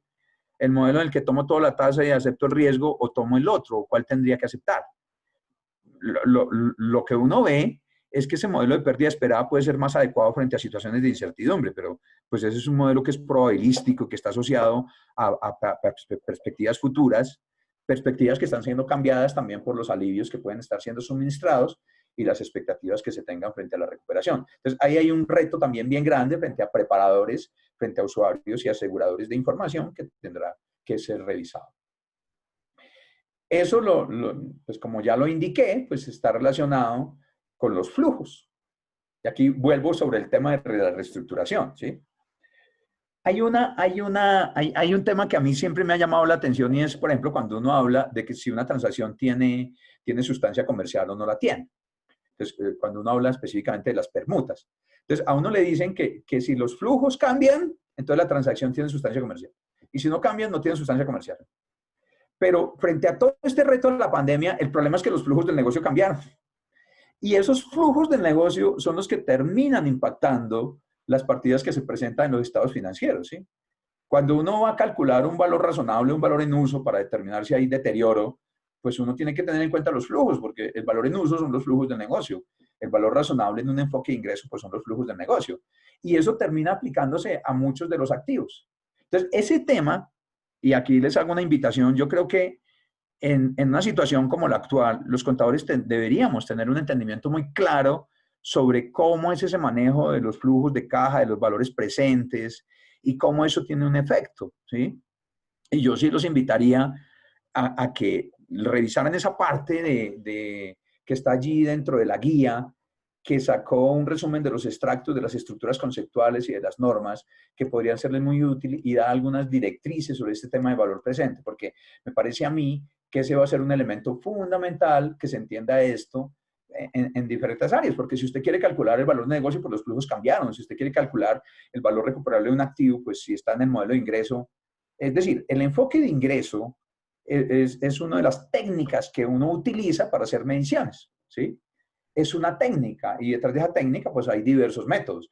Existen otras técnicas como las de costo o las de mercado, ¿sí? Que están allí también establecidas, pero frente a temas de incertidumbre, pues un elemento fundamental va a ser el de los flujos y eso pues en la medida en que uno pueda tener una mejor comprensión de ellos, pues va a poder hacer mejores revelaciones. No me estoy refiriendo aquí tampoco a que eso va a afectar únicamente el reconocimiento. Probablemente para hacer revelaciones puede convertirse en un contexto muy pertinente. Por eso, los contadores tenemos que tener un conocimiento de las técnicas. Para los que están aquí, pues, ustedes saben que pues, existe la técnica de ingreso, de costo, de valor de mercado. En las normas, en la NIF 13 particularmente, se definen como enfoques, pero pues algunos le dicen que son las técnicas, 3 técnicas principales. Esas técnicas pues están asociadas a niveles 2 y 3, ¿sí? Que se usan, pero también existen diversos métodos. Entonces, aquí, digamos, a veces los contadores estamos muy preocupados por hacer la lista de la forma en que se mide cada componente en los estados financieros. Entonces, uno coge todas las normas y dice, un inventario se mide así, una propiedad planta de equipo se mide así, entonces se encuentra que las propiedades planta de equipo se miden al costo, se ajustan al valor reevaluado, algunas cosas se remiden a valor razonable, otras están a valor neto, otras... Pues yo les quiero decir que eso no es que sirva mucho. A uno le sirve mucho entender cuáles son las técnicas y cómo se aplican esas técnicas, ¿sí? Pues seguramente tendrá que apoyarse en trabajo de expertos en nuestro trabajo, ¿sí? Muchas veces uno encuentra mediciones que se hacen internamente, pero que no están debidamente soportadas con mercado. Por ejemplo, hay que entender que el valor razonable es un dato que se basa en precios de salida de mercado, que se basa en datos de mercado, y esos datos yo no me los puedo inventar, que eso se diferencia del valor en uso. Entonces, pues es en condiciones de incertidumbre, pues si los contadores no tenemos un entendimiento de las técnicas y los métodos, y yo les haría una invitación aquí a que se revisen los estándares de valoración como un tema para tratar de mirar esos asuntos y que tal vez le den prioridad a un capítulo que hay allí que se llama las bases de medición para que entendamos que hay diferentes bases y esas bases son las que terminan aplicando en servicios como los que se podrían requerir por las empresas en condiciones de pandemia. Entonces ahí también hay una reflexión interesante sobre este asunto. Otro tema, voy a pasarme al lado del pasivo. Y nosotros tal vez muchas veces vemos más el activo que el pasivo. Y en mi opinión, creo que eso es porque el pasivo generalmente se mide al costo histórico. Es decir, los pasivos de nuestras empresas, salvo el sector financiero que puede tener estructuras distintas, son pasivos a costo amortizado. Costo amortizado no es más que un pasivo colocado a la tasa histórica en que fue adquirido. Y cuando uno comienza a preguntarse si esos pasivos tienen otra base, pues claro, porque es que las bases de medición costo histórico es una, pero existen valores corrientes. Y para calcular valores corrientes, pues existen el valor en uso, existe el valor de cumplimiento para los pasivos. Por ejemplo, un valor de cumplimiento es como el símil del valor en uso de un activo. Es el valor por el cual usted considera que podría cumplir el pasivo, pero desde una perspectiva interna. Si usted lo quisiera ver, el valor del pasivo desde la perspectiva externa, pues eso sería otra cosa y estaríamos hablando es del valor razonable. Pero imagínense ustedes, si los pasivos no son negociados en mercados activos, entonces usted cómo establece ese valor razonable, ¿sí? Entonces, ahí existen unos retos interesantes frente al tema de las mediciones del pasivo. Por ejemplo, en el caso de entidades en reestructuración, uno generalmente tiene la vista de la persona que tiene la creencia. Entonces, claro, uno le ve la cuenta por cobrar y uno le dice, bueno, entonces aplique aquí este modelo y determine cuál es la contingencia de pérdida que usted tiene. Y entonces muchas de esas obligaciones, cuando las empresas entran en reestructuración, pues comienzan a ser provisionadas. Es probable que lleguen a cero, si es que la expectativa de recuperar es cero, pero piénsenlo desde el punto de vista del que registra la creencia y tiene el pasivo, ¿no? Desde el punto de vista legal eso es exigible, pero en una reestructuración, pues esas deudas son objeto de renegociación. Entonces, seguramente uno aquí desde el lado del pasivo va a tener que comenzar a ver otras bases distintas, por ejemplo, la base de cumplimiento. De pronto una empresa se preguntará, bueno, esto yo no lo he podido pagar, pero tal vez si yo le ofreciera 50, a lo mejor él me lo recibiría. O si usted tiene cuentas por cobrar, pues también podría estar pensando lo mismo, ¿sí? Frente a ese tema. Ya estamos hablando de otra medida distinta, ¿sí? Distinta de la que está en las NIF, porque pues si usted me dice, ¿y cómo es NIF? Pues costo amortizado, ¿sí? Oiga, y que yo piense que pueda pagar 50, ¿eso extingue la obligación? Pues no lo extingue, porque legalmente el contrato se extingue pues cuando la ley lo indique, ¿no es cierto?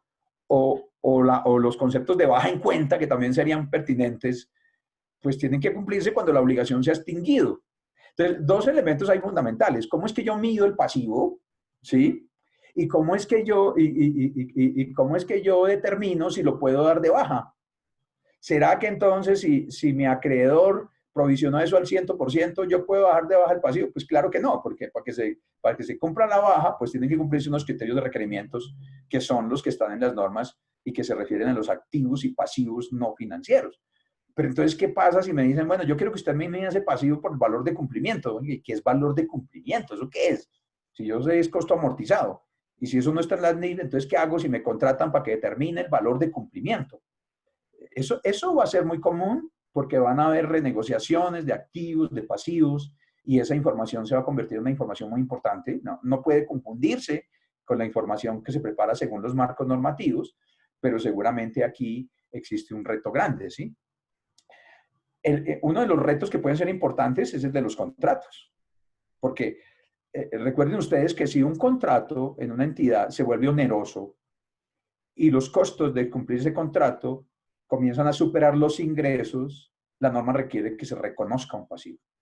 Entonces, revisar todo ese tipo de contratos y la posible existencia de contratos onerosos, pues permitiría anticipar situaciones, no esperar a que ya no pueda pagar, sino anticiparme a las negociaciones. Puede ser un reto bien grande. Creo que en esta época de pandemia los contadores tenemos que comenzar a mirar de otra manera e irnos más allá de la información financiera, de tal manera que nos convirtamos realmente en un apoyo en vistas estratégicas y tratar de encontrar soluciones a los temas de la entidad. Pero una cosa es que yo tenga el problema cuando ya no he podido pagar la obligación, no he podido recaudar la cuenta por cobrar, y si tal vez pudiese estar antes, si pudiese evaluar esas expectativas que se tienen, fundamentado en la información que yo estoy elaborando. Otro tema que está al lado del pasivo es el de los impuestos. Tal vez uno de los que un reto más grande tiene son las expectativas de recuperar los impuestos diferidos. Los activos y pasivos por impuestos diferidos. La pandemia puede haber originado, recuerden que uno reconoce activos por impuestos diferidos cuando tiene expectativas de que puedan ser recuperados. Las dificultades frente al cumplimiento de la hipótesis de negocio en marcha y de poder continuar operando, eso puede llevar a que esto necesite ser reevaluado y que frente a esa reevaluación, pues se requieran ajustes en la información financiera. Este es un asunto también que tendrá que revisarse. Este tema de impuestos diferidos. Y aquí viene otro, que es el tema de los alivios. Aquí quiero hacer referencia a una cosa que puede suceder. La contabilidad tiene un propósito claro.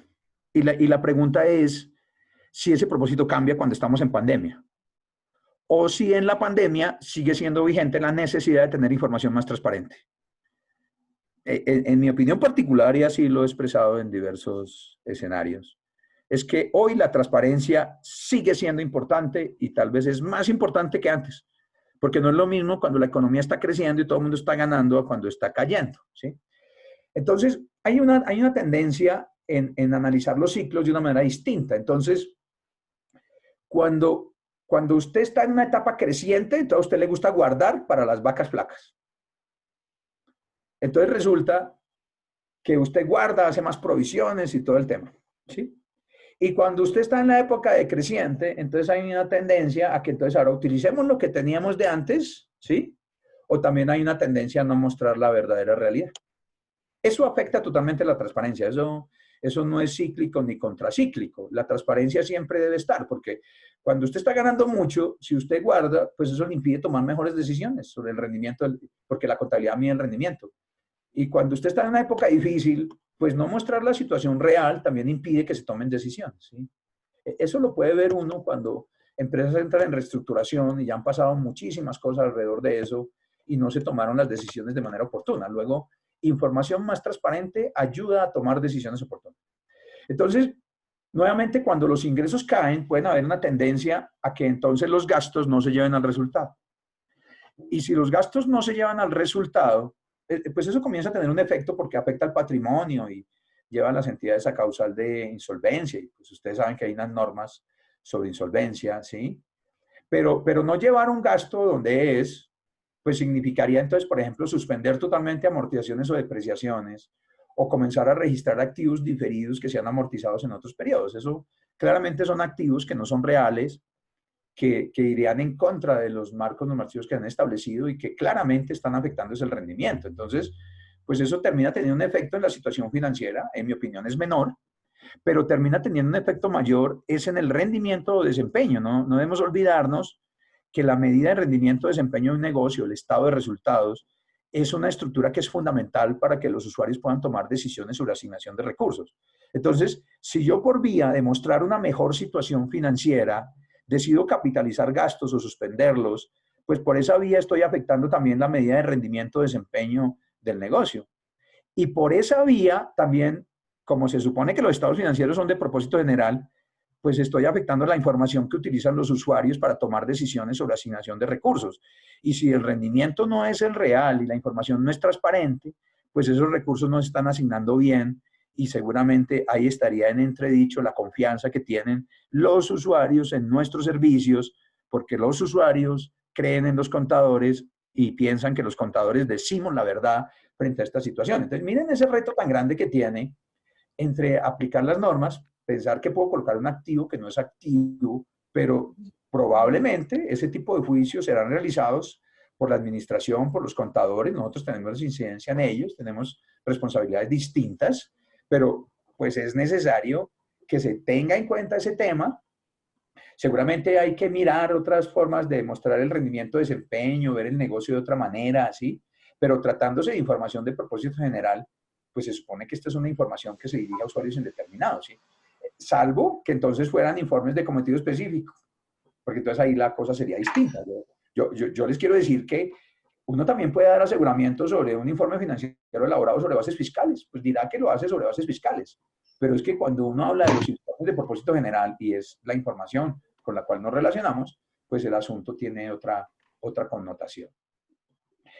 Bueno, mire que son muchos los temas. El tema de arrendamientos. Hay una cosa que quiero llamar la atención aquí. En el tema de los arrendamientos, los cánones cambiaron. Y si esos cánones cambian, pues eso tiene un tratamiento, ¿sí? El tratamiento es distinto si usted está en full o si usted está en pyme, ¿sí? Pero resulta que dentro de las normas, y las normas full, existe un requerimiento que dice que si ese arrendamiento cambia en un valor superior al 10%, entonces eso es un nuevo arrendamiento. y entonces lo que tendría que hacerse ahí es dar de baja el arrendamiento anterior con su correspondiente efecto en el estado de resultados, que sí, y afectar el estado de resultados y registrar el nuevo arrendamiento, digamos que es lo que dice la norma, que dice que es un nuevo arrendamiento, ¿sí? PYME no tiene una referencia del 10%. Entonces siempre existen dudas de qué sucede ahí, de cómo trato eso en mis estados financieros, ¿sí? Cuando estoy tratando arrendamientos, pero de forma particular para el grupo 1, pues ustedes saben que hubo un documento que emitió el IASBE y en el cual es nuevo, emitió una solución práctica y esa solución práctica hace más sencillo las evaluaciones que se hacen sobre los arrendamientos, pero fundamentalmente es para determinar si es un nuevo arrendamiento o si es una modificación, porque pues una entidad que tenga muchos arrendamientos, eso se vuelve complejo desde el punto de vista administrativo. Pero hay un reto ahí frente al tema de los arrendamientos y los efectos que tienen los estados financieros, efectos por el ajuste de los cambios, si son modificaciones o si son cambios, o los efectos que tiene la amortización o la alícuota de amortización que tiene el derecho que yo he reconocido en mis estados financieros. Entonces, nuevamente ahí viene un tema porque en este caso de los arrendamientos, en que usted tiene, por ejemplo, un bien arrendado por 5 años, pues usted tendrá que amortizarlo independientemente que lo use o no, y ahí también surgirán retos frente al tema de los arrendamientos y renegociaciones frente a estos temas. Entonces, ustedes saben que salió un proyecto, es muy particular porque el Consejo recomendó que se acogiera la solución práctica, los reguladores la aceptaron, sacaron un documento de discusión pública. Ese documento de discusión pública estuvo los últimos 15, 20 días dispuesto y nadie dijo nada. Entonces, pues el proyecto ha seguido su curso para poder incorporar esa solución práctica y es que todos los cambios en los arrendamientos derivados de la pandemia y que ocurran hasta diciembre del 2020 y que afecten estados financieros hasta junio 30, creo que el 2021, pues deberán tratarse con la solución práctica. Una solución práctica es una opción. Significa que quien quiera puede seguir aplicando la norma como es, pero eso solo aplicaría para el grupo 1, ese tema no aplica para empresas del grupo 2, pero también aquí hay un elemento que nuevamente se asocia a los incertidumbres en los flujos y los cambios que han habido en los contratos. Voy a parar aquí porque ya digamos que he hablado de muchísimos temas. Son muchas las cosas que uno puede ver alrededor de las NIP, seguramente aquí me han faltado algunas, los invito a que lean el documento y voy a detenerme aquí para ver si hay comentarios, observaciones sobre el tema.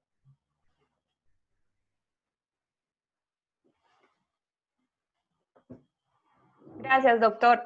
Si alguno quiere participar, por favor, puede levantar la mano para que nosotros podamos abrirle el micrófono o dejar su comentario por el chat.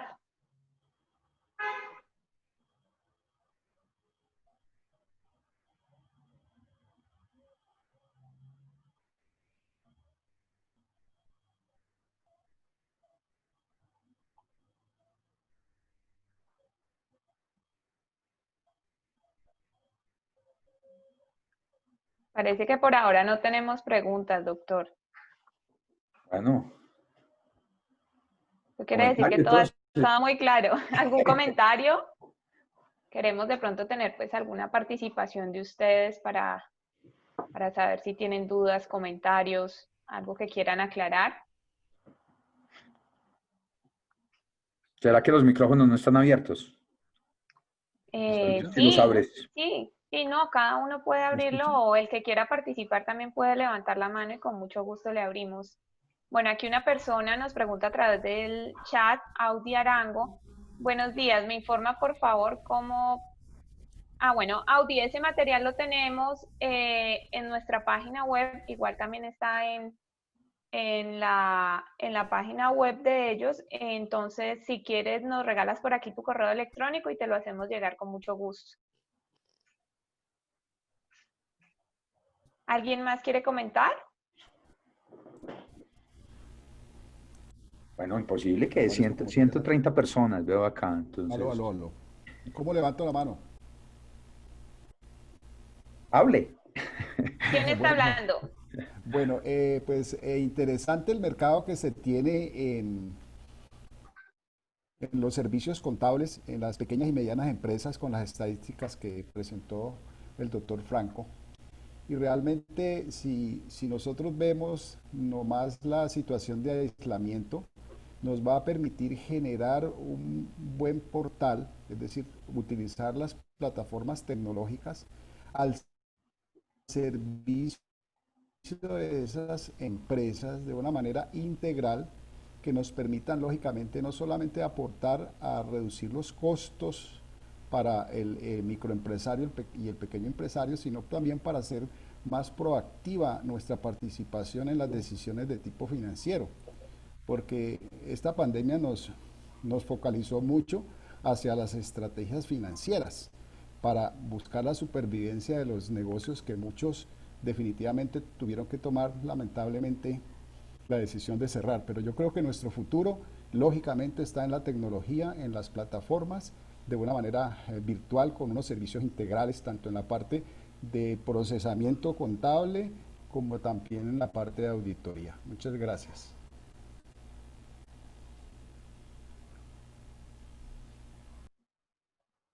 Doctor, tenemos unas preguntas que nos llegan a través del chat.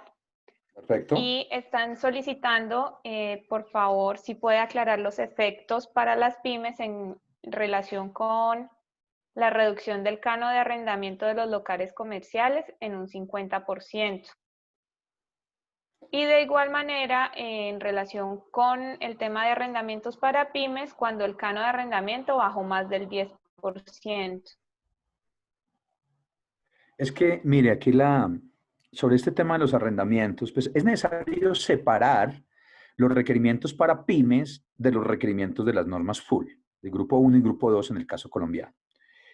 El cambio que se hace sobre la norma de arrendamientos, hay que aclarar que eso es para el grupo 1. Y todos aquí deberíamos tener claro que la norma de pymes, la sección 20, es una norma que se construyó a partir de un enfoque de alineación con la anterior NIC 17. Luego el enfoque que tiene ella, pues es el enfoque anterior, no son dos normas distintas. Entonces, la norma pymes también es una norma simplificada. Recuerde que es una norma, hoy hay un proyecto, yo no sé si en este grupo deben haber personas que deben haber participado en ese proyecto de revisión integral de la NIC para pymes, en el que se hacen unas interesantes reflexiones sobre todos los temas que están allí incluidos en la norma de pymes, pero es claro que la norma de pymes es una norma que está alineada utilizando enfoques de simplicidad, menor complejidad y confiabilidad. Es decir, es una norma simplificada, totalmente independiente. Y una de las discusiones que hay allí es si se continúa con el enfoque de alineación o si se quiere continuar con una norma totalmente independiente y que no esté alineada con las normas full, ¿sí? Claro, eso impone unos retos grandes porque uno como contador pareciera que entonces ahora tiene que parar a hacer sus juicios en dos contextos totalmente distintos.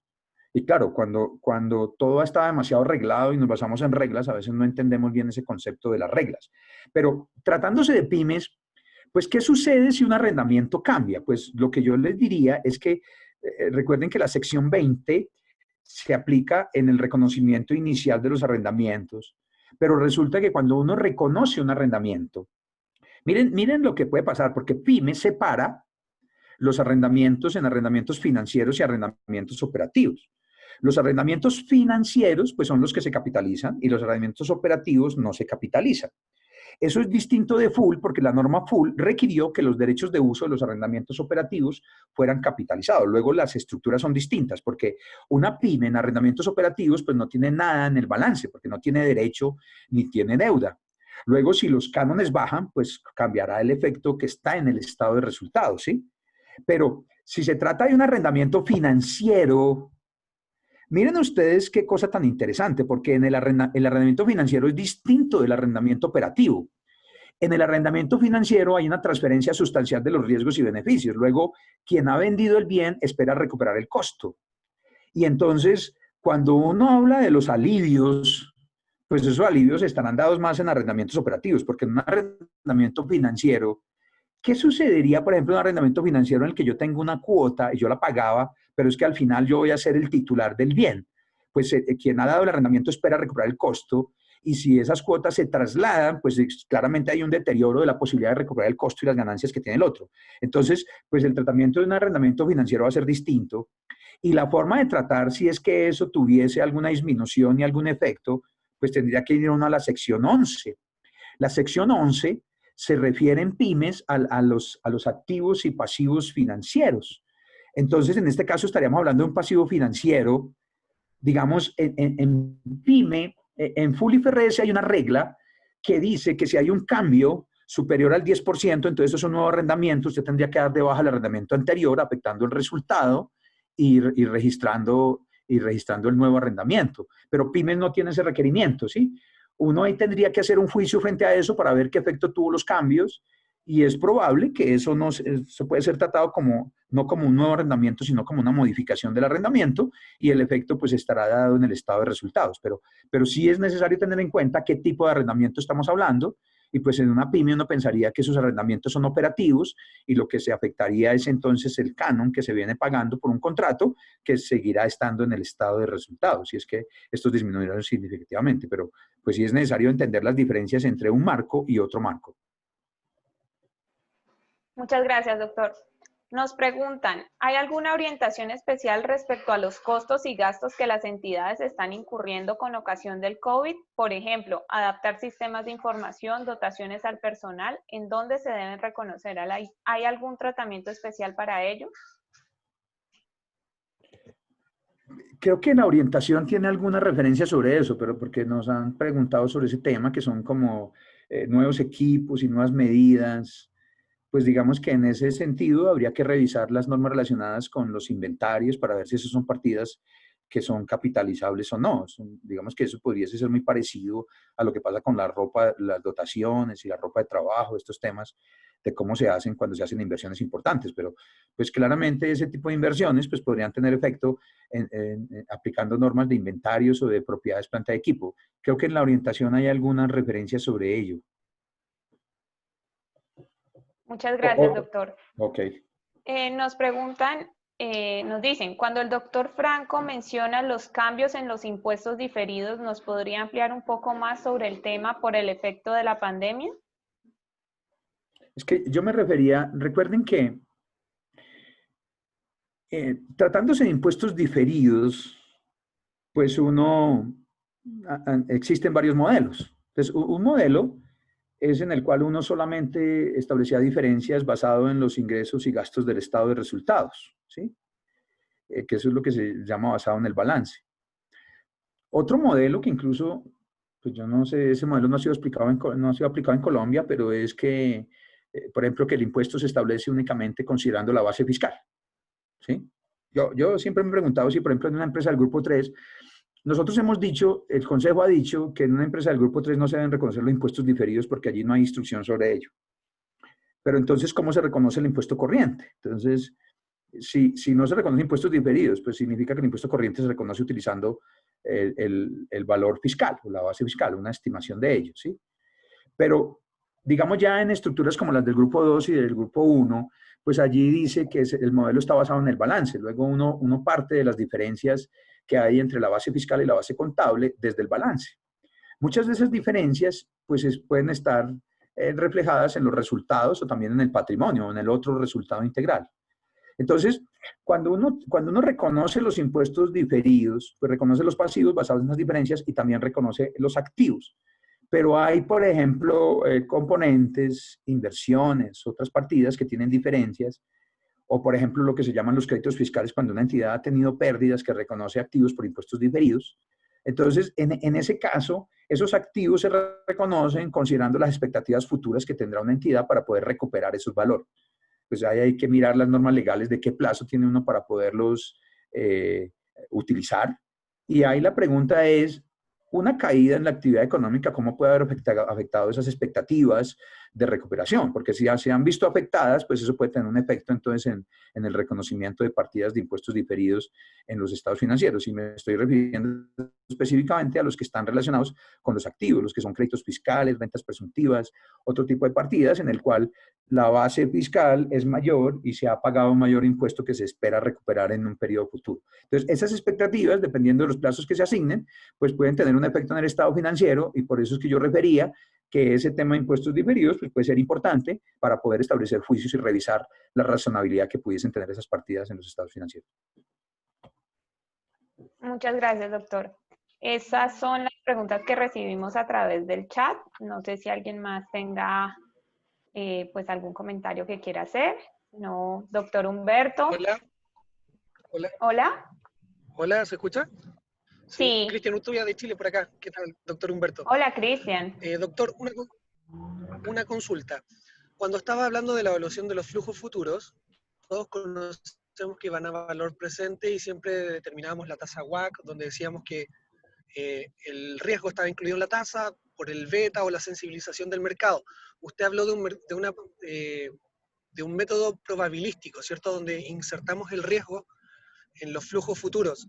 Si nosotros llevamos estos riesgos arriba, ¿significa que debiéramos hacerlo en base a la historia de la empresa o tendría que ser como una probabilidad financiera, como en matemática financiera donde determinábamos las probabilidades? No sé si se entiende la consulta. Pues creo que creo que sí tuvo efecto lo que yo le comentaba sobre el tema de los flujos. En condiciones de incertidumbre, el modelo es el de valor esperado. Y el de valor esperado claramente es un modelo distinto al que tradicional que nosotros conocemos, que tenemos unos flujos contractuales y colocamos el riesgo. Pero claro, ahí digamos existe un reto grande frente a determinar, porque ahora usted me está preguntando cuál es la tasa que yo estoy esperando frente a ello, y para ello se necesita información, porque aquí lo que se hace es que los flujos ya no son los flujos contractuales, sino los valores esperados, y claramente pues uno no puede volver a colocar el riesgo que ya tiene incorporado cuando deflactó el flujo, ¿sí?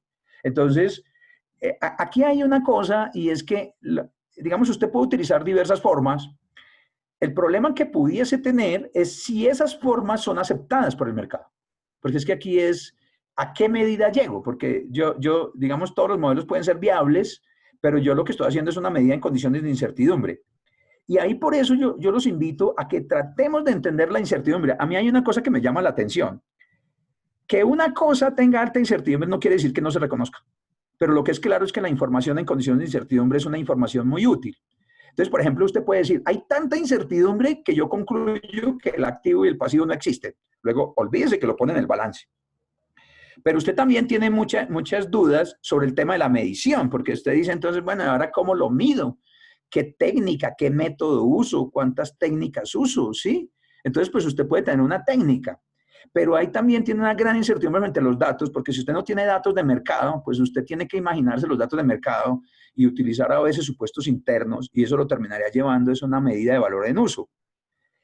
Hay otra incertidumbre que es la incertidumbre cuando usted ya reconoce el estado financiero, y es una alta incertidumbre genera una alta volatilidad. Entonces, pues eso puede terminar indicando de que tal vez esa volatilidad no se pone en el estado de rendimiento, en el estado de resultados, sino que se pone más bien como una medida dentro del patrimonio para indicar que se va a afectar en el futuro. Pero el problema es entender la incertidumbre, y yo le digo una cosa, mire, cuando uno está en empresas del grupo 1, allí se exigen que se revelen medidas incluso de nivel 3. Pero es por vía de la revelación. Y yo tal vez ahí para responder esa pregunta, porque es una pregunta que no es sencilla, yo les diría, la información debe ser útil. La información, para que sea útil, tiene que ser pertinente. Y es pertinente cuando afecta las decisiones de un tercero. Pero la información también tiene que representar fielmente lo que tiene que representar, porque si no, no es útil. Entonces, cuando uno tiene esas medidas en condiciones de incertidumbre, que le generan muchas dudas respecto a la incertidumbre de si existe o no existe, o si la meto en el estado financiero, o si la pongo en el patrimonio, pues están las revelaciones. Y si yo revelo de forma adecuada lo que yo estoy haciendo, pues esa información es útil.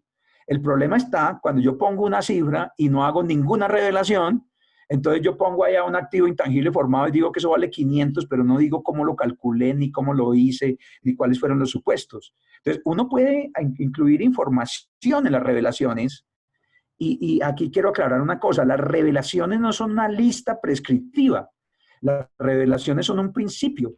Claramente uno tiene que revelar la información que es útil, la información que es pertinente, que es material, que representa fielmente los hechos económicos. Entonces, aquí yo sí personalmente creo que en condiciones de pandemia hay que utilizar las revelaciones, pero una revelación que sea clara, no que pase, por ejemplo, cuando uno revela cuestiones claves de auditoría y resulta que revela unas cosas que nadie entiende. Hay que hacer que la gente la entienda.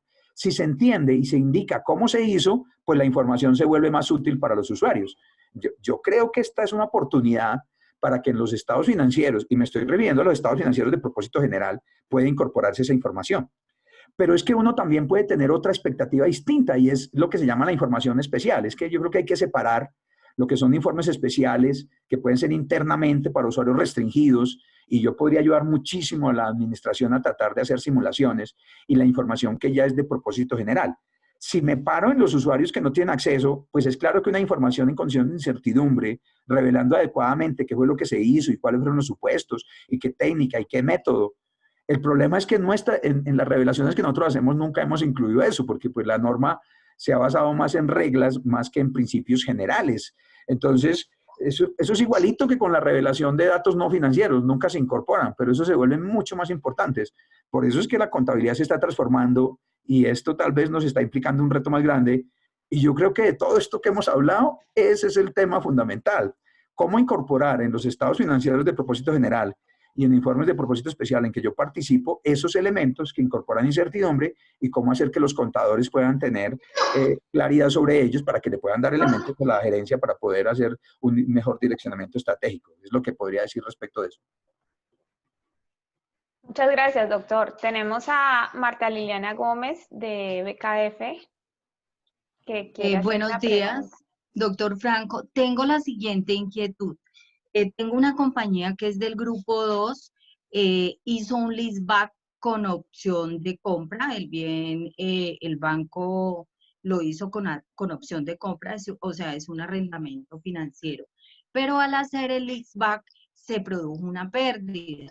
Entonces, la pregunta es, ¿esa pérdida la llevo al ERI o la puedo diferir? Según lo que dice la sección 20 por allá en el párrafo 2033, creo que es. Entonces, mire, esa es una pregunta que ya en algún escenario me habían hecho, y lo voy a responder como Wilmar Franco, porque aquí no puedo comprometer lo que piensa el Consejo de este tema. Sí, gracias. Eso usted lo soluciona comprendiendo los requisitos de baja en cuenta, porque el caso que está aquí es que usted, con el fin de obtener liquidez, tiene un activo. Entonces va a un banco y le dice, banco, présteme plata. Pero el banco no le presta plata, sino que como que le compra un bien, ¿sí? Entonces le dice, le compra un bien. Entonces su activo vale 900 millones en el mercado, es el avalúo que usted ha hecho, pero el banco dice, le presto 500. Y resulta que en su libro usted lo tiene por 700. Entonces, claro, usted está en un lío porque usted está pensando que procede la baja en cuenta de ese activo. Pues no procede la baja porque lo que el banco le ha dado es un préstamo. Yo creo que lo que tiene que utilizar ahí es el requerimiento de la ley que dice que los hechos económicos se reconocen por su esencia y no por su forma legal. Entonces, ese problema lo soluciona entendiendo los conceptos de baja en cuenta. Cuando usted hace un repo, una operación repo, ¿usted qué hace? Usted transfiere la titularidad de los títulos, el banco le da un préstamo, usted lo que hace es que reclasifica ese activo dentro de sus inversiones para decir que lo fue dado en garantía y usted registra el préstamo por separado. Entonces, claro, se han pegado una complicada aquí porque lo hicieron por la figura del leaseback. ¿Y sabe por qué lo hicieron por la figura del leaseback? Porque la tasa del leaseback es menor que la tasa de un préstamo normal. Entonces, para obtener esa menor tasa, dijeron, vamos por el leaseback. Y cuando fueron a contabilizar, entonces están metidos en un problema de baja en cuenta del activo, ¿sí? Y entonces ahora lo quieren dar de baja, y cuando el activo se da de baja, entonces no saben qué hacer con la diferencia, porque entonces ahora quieren registrar el derecho. ¿Cuál? En su esencia económica, lo que el banco le hizo fue que le dio un préstamo, así se llama el leaseback.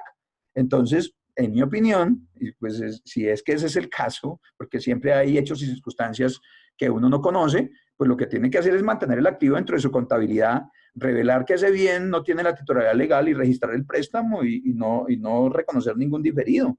Porque es que si usted reconoce ese diferido, pues va a tener un problema, porque va a terminar afectando el rendimiento de desempeño futuro de esa entidad cuando eso no tiene nada que ver con eso, ¿no? Si lo reconoce todo como una ganancia, pues también lo va a tener afectado. Entonces, pues eso lo que genera es una distorsión en la medida de rendimiento de desempeño y va a afectar el entendimiento que los usuarios tienen de los estados financieros. Típicamente un problema de esencia sobre forma en el que una operación de un préstamo se hace a través de un leaseback para obtener un beneficio y yo estoy tratando de darlo de baja cuando no se cumplen los requerimientos de baja, porque es probable que usted ese activo lo siga usando, que al final el activo vaya a ser suyo y se lo van a devolver. Simplemente encontró un mecanismo más rápido, más barato para poder obtener una financiación. Luego, recuerden que los hechos económicos se reconocen en la contabilidad en su esencia económica y no por su forma legal.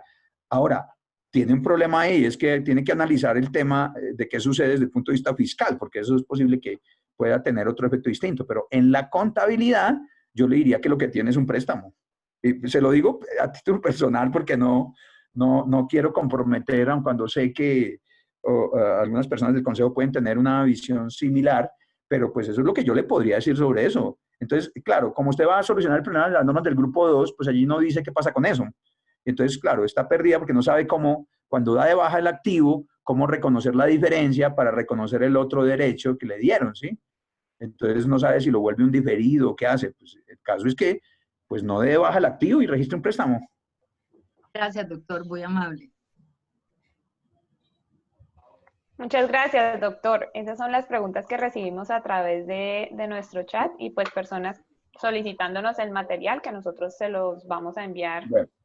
Bueno, yo voy a terminar con un temita, pues ahí les va a quedar el material, yo les voy a volver a compartir la presentación para que ustedes lo tengan porque le hice algún ajustico, pero sí quiero retomar un tema sobre el que había hablado y es el del tema de la hipótesis de negocio en marcha.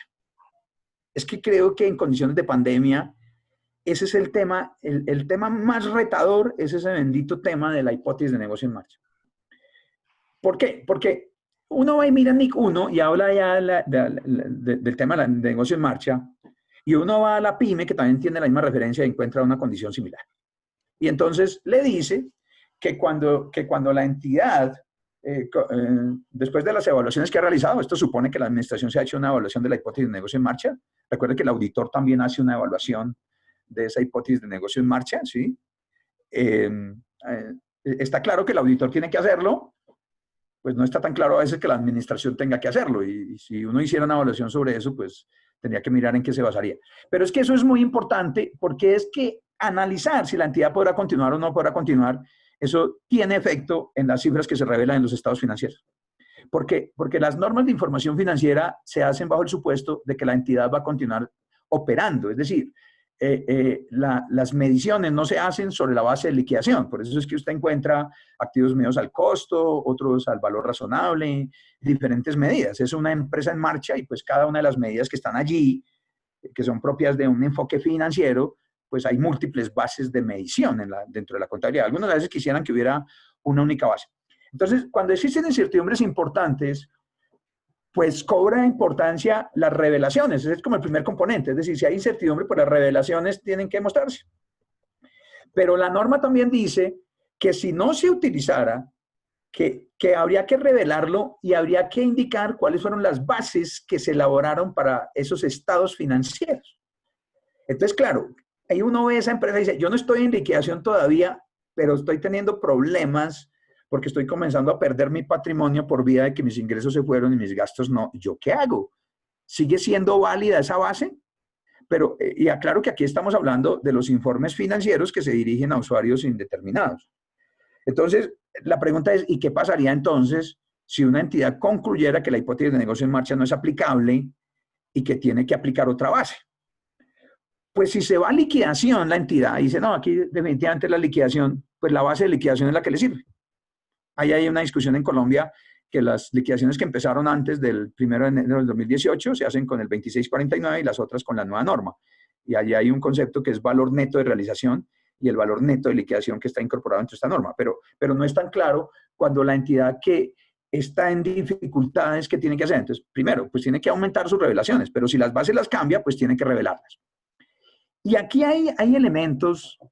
Pues la norma no es muy amplia en eso y eso sí requiere como alguna orientación porque pues las normas de información financiera están hechas para entidades que seguirán operando, pero no están hechas para entidades que tienen dificultades. Pues digamos que ahí lo que yo he planteado es que puede haber otra información distinta que se hace para uso interno, pero pues no es la información de propósito general. Pero cuando uno habla de la información de propósito general, entonces, ¿qué es lo que se hace? Entonces, ¿uno qué podría pensar? Uno diría, bueno, en una empresa que comienza a tener dificultades, pues es muy importante la norma de deterioro.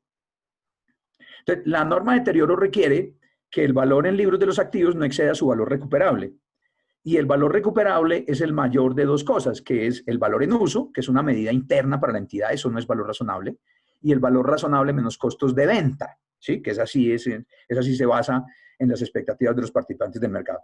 Si la empresa no opera, pues resulta que entonces el valor en uso desaparece, porque entonces yo ya no podría decir que el valor de mis activos lo estoy estableciendo por el valor en uso porque no está operando. Las expectativas cambiaron y eso pudo haber cambiado los flujos y el valor en uso pudo haberse disminuido de manera significativa. Y entonces, ¿qué le queda? Pues estimaciones del precio de salida que pudiese tener un activo en el mercado, ¿sí? Descontados los costos de ventas, que eso sería valor razonable menos costos de venta. En una pyme, tradicionalmente uno no cuenta con muchas cifras que pueda validar o áreas de presupuesto, que tenga pronósticos y todo el tema. Y entonces es más difícil que uno encuentre todos esos flujos para las medidas internas. A veces uno se puede establecer unos modelos, pero pues esos modelos no los puede validar con mercado, ¿sí? Y a lo mejor pues uno puede hacer un modelo para que le dé más de lo que está en libros y decir, no se ha deteriorado, pero el problema es que eso se hace con valor razonable. Es decir, una cosa que uno pudiese hacer es, pues todos mis activos, los que antes tenían valor en uso, pero ahora los voy a poner al valor razonable menos los costos de venta, por ejemplo, en el caso de una pyme. Y pues si yo puedo demostrar que el uso va a cambiar y las expectativas cambian, pues mis flujos van cambiando. Esos son modelos que uno tiene que estar estableciendo, pero ahí esa norma cobraría una importancia muy grande. Otra norma que puede tener una importancia grande en las empresas en reestructuración es lo que se llaman los activos o grupos de activos no corrientes mantenidas para la venta. Y aquí pues existe la norma, la NIF 5, que es empresa del grupo 1.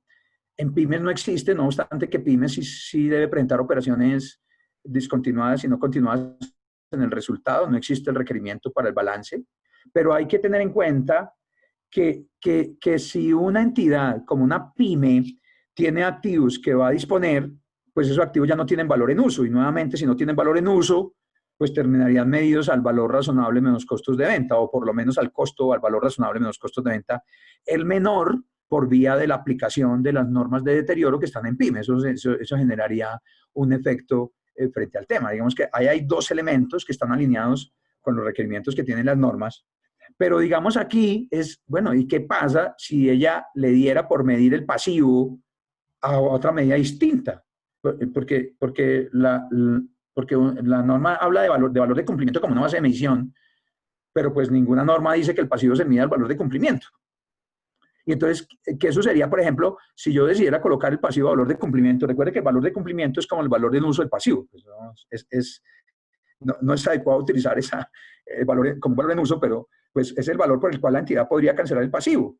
Igual el valor en uso es el valor que recuperaría la entidad desde la perspectiva interna. Entonces, por ejemplo, ¿qué pasaría si una entidad tiene sus activos y entonces decide ajustarlos a lo que le estoy diciendo, pero sus pasivos, que están a costo amortizado, decide ponerlos a valor razonable? Y pues no hay una norma que diga que eso se ponga a valor razonable. ¿Sería adecuado que yo hiciera eso para tratar de mostrar una situación financiera distinta? Que eso tiene relación con los documentos de reestructuraciones que han sido emitidos por la Superintendencia de Sociedades, pero claramente ahí hay un cambio de base. Entonces, yo casi que haría una pregunta aquí a todos ustedes, y es, ¿sí podría en un estado financiero de propósito general de una entidad que tiene dificultades para cumplir la hipótesis de negocio en marcha, ponerse los pasivos al valor razonable? ¿Sí? Y, por ejemplo, les pondría otra. ¿Podrían, por ejemplo, reconocerse los intangibles formados en una empresa que tiene dificultades? Pues el marco de información financiera dice que eso no puede hacerse, pero pues como la base de negocio en marcha no es aplicable, y allá es donde se prohíbe, si yo cambio la base, entonces eso sí puede ser objeto de reconocimiento. Si una entidad dice que tiene un activo intangible formado y que eso vale un poco de plata, pero que no está en la contabilidad y que eso no se tiene en cuenta para su patrimonio, y yo tengo problemas para cumplir la hipótesis de negocio en marcha, ¿podría entonces yo reconocer los intangibles formados apartándome en la norma y sería suficiente una revelación para poderlo hacer en los estados financieros de propósito general? ¿Eso lo puede hacer en esa información o lo puede hacer en la información de propósito especial? Esos son los temas que van a comenzar a aparecer, y eso va a cobrar una importancia muy grande porque la norma no es clara en esos elementos. Entonces, me parece a mí que este es un tema de especial relevancia y ustedes deberían ocuparse un poco más de él para tratar de identificar qué sucede. Yo sé que a lo mejor le dicen, me contrataron para que hablara de la razonabilidad de los estados financieros basado en un marco de información financiera, y en este marco de información financiera dice que los intangibles formados no se reconocen, pero la empresa está en reestructuración. Entonces, yo no sé si eso habría que mirarlo más como otras medidas internas, pero la misma norma reconoce que pudiesen haber otras bases, y el problema es, bueno, y si yo le hago el estado financiero y se lo paso a los usuarios, ¿no será entonces que esa información como de propósito especial yo de pronto no podría revelarla para que el usuario tenga como una mejor idea de qué es lo que va a pasar y no piense que es que no le van a pagar? Me parece que la solución puede estar alrededor de esos temas, de entender la importancia que tiene la información de propósito especial en situación de pandemia y entender también que uno está obligado a aplicar un marco de información financiera, porque pues yo no vería si un auditor revisa un estado financiero de una entidad que tiene dificultades para cumplir la hipótesis de negocio en marcha, pues esas diferencias de estimaciones pues puede generar un efecto y configurar un error material desde el punto de vista de la auditoría, pero pues yo no estoy pensando solo en eso, yo también estoy pensando en los que están haciendo outsourcing y que no dan aseguramiento y que van a apoyar a la empresa, y una empresa que tiene dificultades y que tiene que comenzar a hablar con sus acreedores, pues necesita información, y pues una información hecha sobre la base de la hipótesis de negocio en marcha pues pudiese no ser adecuada y va a necesitar otra. Entonces ahí hay una reflexión que debe darse en este escenario de pandemia y seguramente va a requerir, digamos, otros asuntos que a lo mejor no habíamos pensado por estar demasiado metidos en los requerimientos de las normas, porque aquí tenemos que volvernos el apoyo de la administración, no podemos convertirnos solamente en un costo y tenemos que ayudarla para tomar decisiones oportunas. Por eso es que yo antes indicaba de que la transparencia es lo mejor, porque la transparencia permite tomar decisiones oportunas. Y si yo construyo una información que no es transparente, pues va a pasar el tiempo y cuando ya llegue el momento, pues no va a haber nada que hacer, porque lo que se podía hacer un tiempo atrás, y eso no fue advertido en la información que nosotros suministramos, tanto como apoyo para la empresa como la información de propósito general. Entonces, ese elemento, préstenle mucha atención, ustedes que están trabajando con las compañías, las apoyan, me parece que hay una cosa que tenemos que mirar y que no es tan clara, y yo llamaría la atención particularmente sobre las formas de medir el pasivo, y que a ustedes revisaran eso, cómo se mide el pasivo cuando una empresa comienza a tener dificultades y cómo puede cambiarse esa medida de costo histórico, costo amortizado, que es la que tradicionalmente han aplicado las entidades, ¿sí? Cuando uno está quebrado y usted le debe 100 pesos a alguien, usted dice le doy 20 y le cortan la mano para que se los den. Entonces, pero eso es valor de cumplimiento, porque legalmente usted debe 100 y es lo que usted tiene en la contabilidad. Entonces, me parece a mí que sin que eso afecte la información de propósito general, que dirá que eso es al costo amortizado, sí podría generarse otra información distinta frente a las expectativas que pudiera tener, pero pues eso habría que revelarlo de forma adecuada, como ya antes lo indicaba, de que si es que se ha hecho una estimación de esos valores, pues revelando cómo fue lo que se hizo, ¿no es cierto? Estableciendo los valores, porque eso genera utilidad y genera transparencia. Si solamente es una cifra, pues eso no sirve, porque entonces la información no es útil, y si la información no es útil, pues pierde su característica fundamental. Hasta ahí voy a comentarles porque ya nos está acabando el tiempo y creo que tenemos que dejar algún tiempito para poder cerrar y si existe alguna otra pregunta sobre esto. Muchas gracias, doctor. Bueno, pues muchas gracias, doctor Wilmar Franco, por su exposición muy clara, donde nos ha dejado solamente también inquietudes con relación a qué es lo que tenemos que estar pensando para realmente en nuestras empresas, reflejar la realidad económica del negocio, que básicamente ese es un gran objetivo, y esas inquietudes pues hay que alinearlas en ese sentido. Pues muchas gracias a todos los participantes.